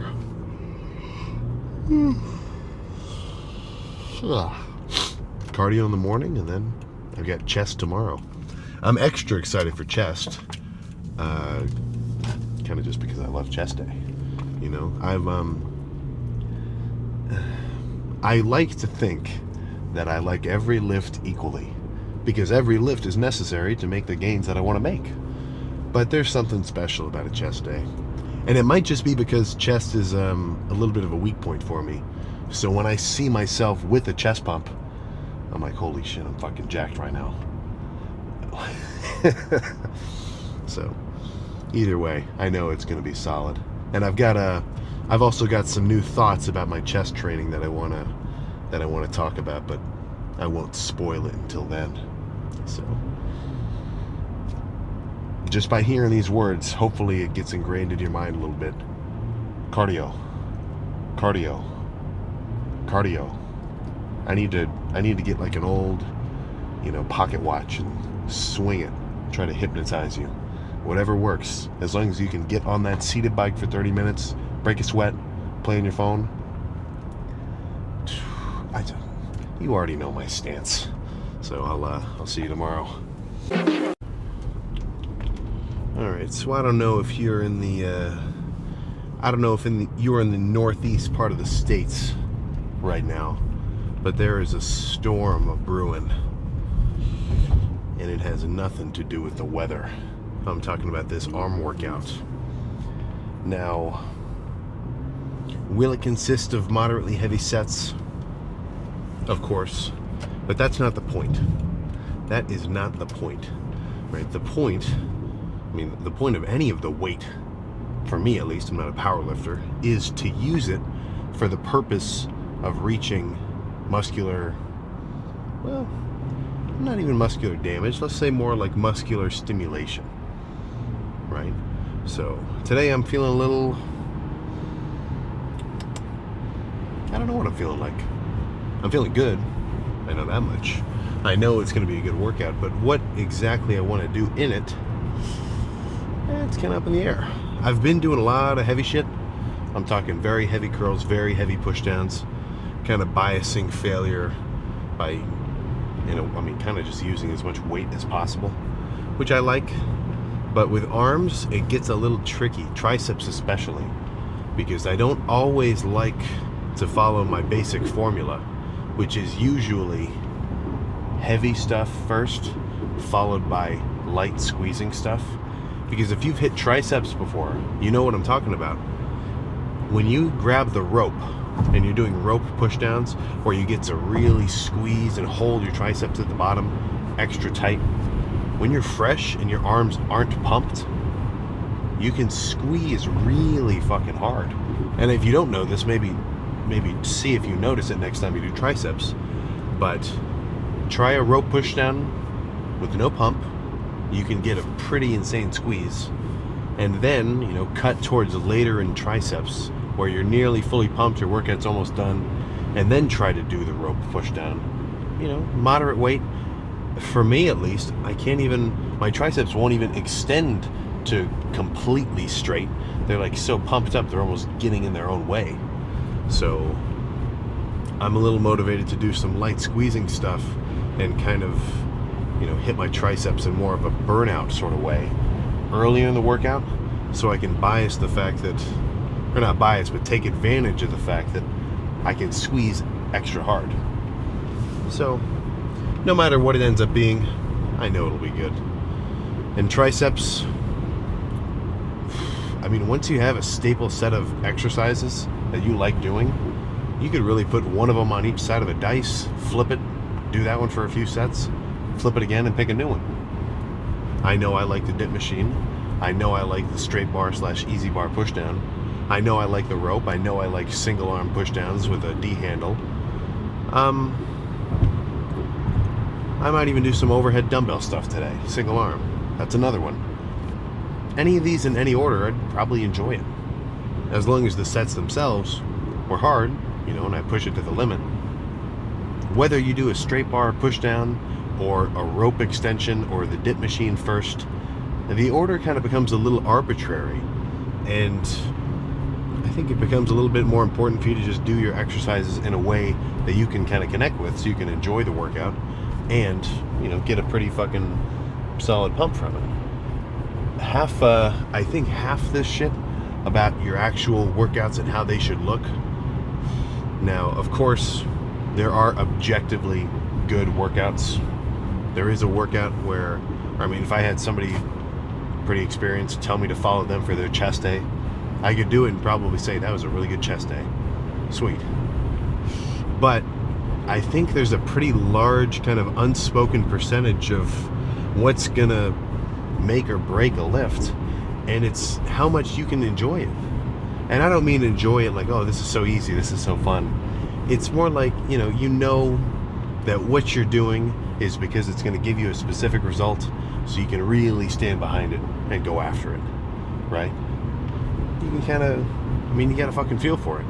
So that's a little bit of the reason why I like having, all the fucking control in the world I do over my training, and I'm not constantly like asking or trying to find like a coach to tell me every specific detail. I want to be a part of that. I want to figure out what works for me. I'm the one who's around my body the most. You don't think I've got a pretty reasonable perception about what's gonna work? So in that same sense, me coming up with my own workouts and doing what I know I want to do because it's going to give me the best pump on that specific day, it's pretty easy for me to do. That's something which I think is overlooked, because any beginner, I haven't really thought about this before. Anybody who's a beginner to the gym, if they get a random ass routine slapped in front of them, and the guy who gave it to them didn't really explain the point of everything and just gave them a routine to follow, then how are they going to enjoy doing it? They don't even know why they're doing it. Like, okay, wait, I should do 3 sets of pull downs? What do you mean, why? Oh, that's just what you do. You do pull downs after rows. That would not fucking hype me up. So, little tidbits of thoughts there, but let's stop chit-chatting. Let's stop chit-chatting and get this lift on. There we go. Arms pumped. Calorie deficit still maintained. Oh my goodness. I had like the weirdest foods today. I was kind of running around and doing all sorts of errands and shit. They consisted of 2 Egg McMuffins from McDonald's, each one with an extra egg and an extra piece of ham, about 350 calories each. And I mean, in terms of anything off the McDonald's menu, Egg McMuffin's pretty solid. It's just a straight up whole egg, a piece of, it's just a tiny piece of ham. It's like 3 or 5 grams of protein there, and then an English muffin with a slice of American cheese. But not bad. Not bad. About 60 grams of carbs each. No, total. Yeah. 30 grams of carbs each. Around 20 grams of protein with the extra, with the double egg and double ham. And then about 15 of fat as well each. Not a bad breakfast. Not a bad breakfast. Unsponsored statement, of course. That'd be funny. Screw the Travis Scott meal. Where's the Sam Sulek meal? I'll make it happen. But, so that was that. That was after cardio. Then I had a bunch of just fucking croutons, like 70 grams of carbs worth, 15 grams of fats worth. Holy crap, I've had like 0 protein today, like a total chump. No, wait, what am I talking about? Protein shake right in the middle. Yeah, I forgot. I'm at like 100, or no, well, it was kind of a big one I was sipping on for a while. Now I'm at like 120 grams of protein so far. So that means I could have a big meal tonight. I'll probably do a steak,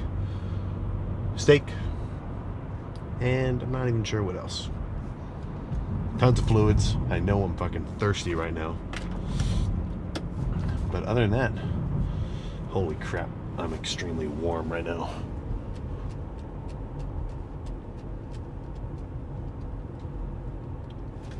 There we go.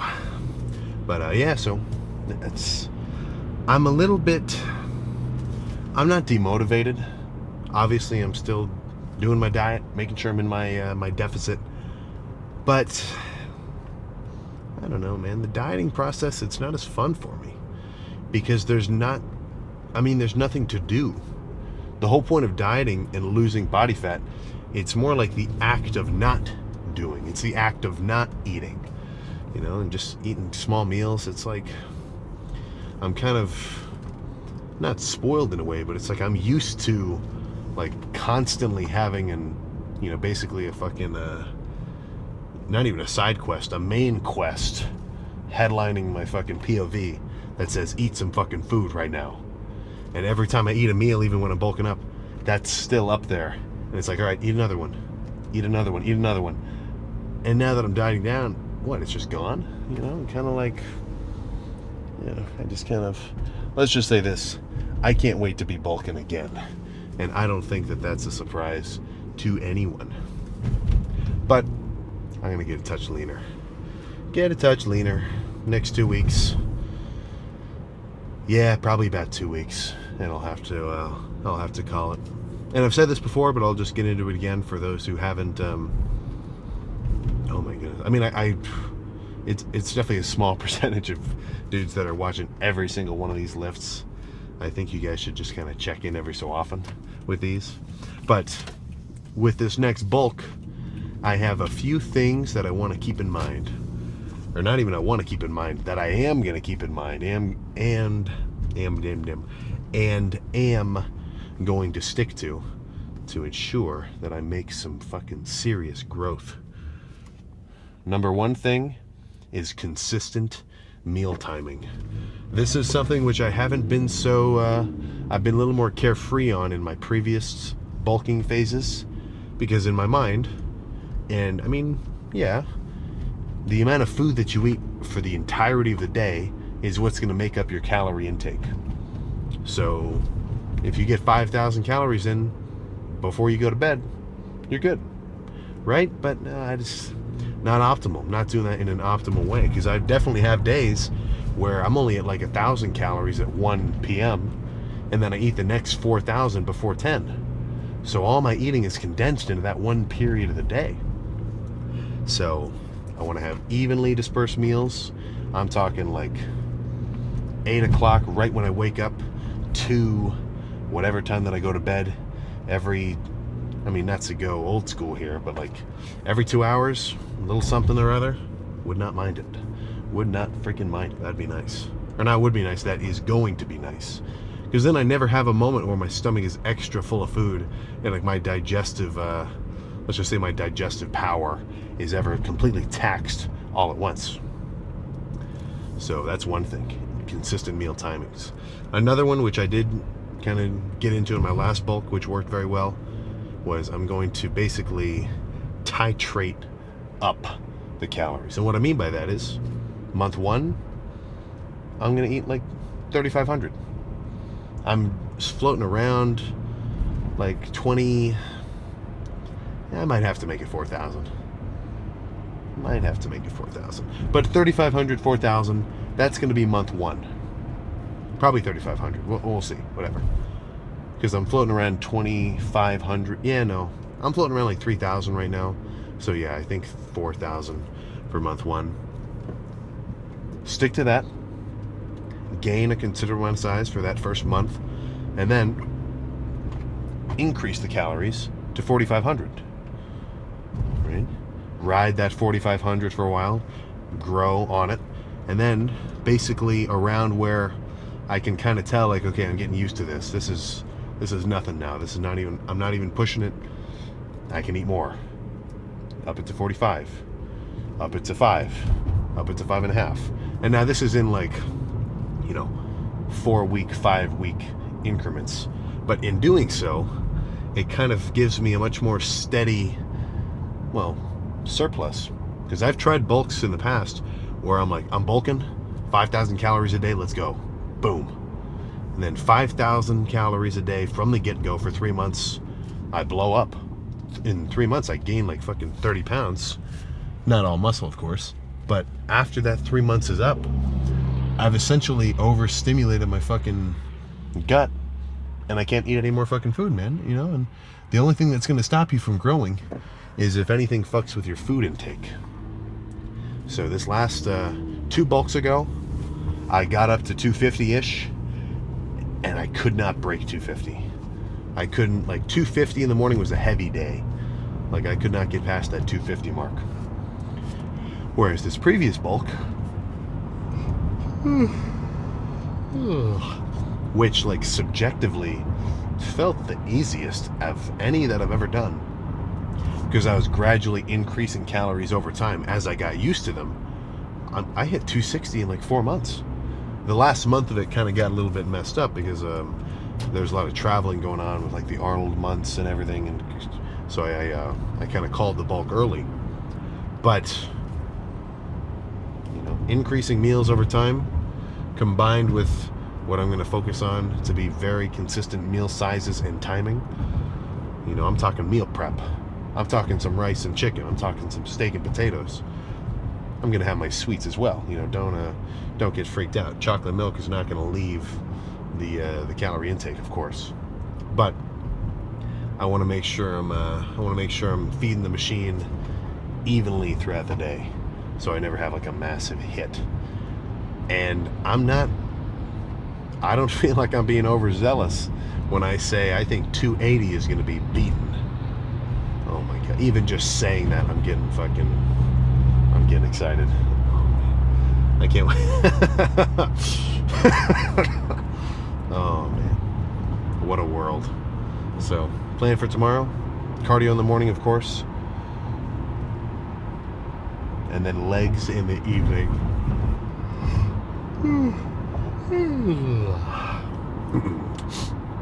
Oh yeah, and then of course, sleep.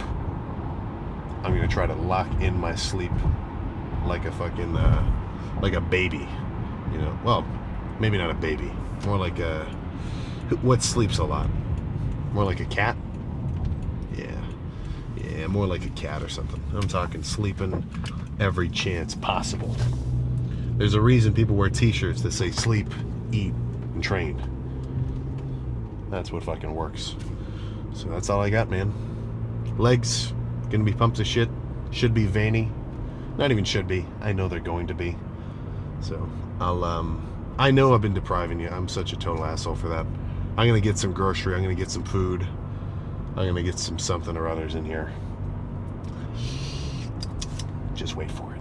So I'll see you tomorrow for legs.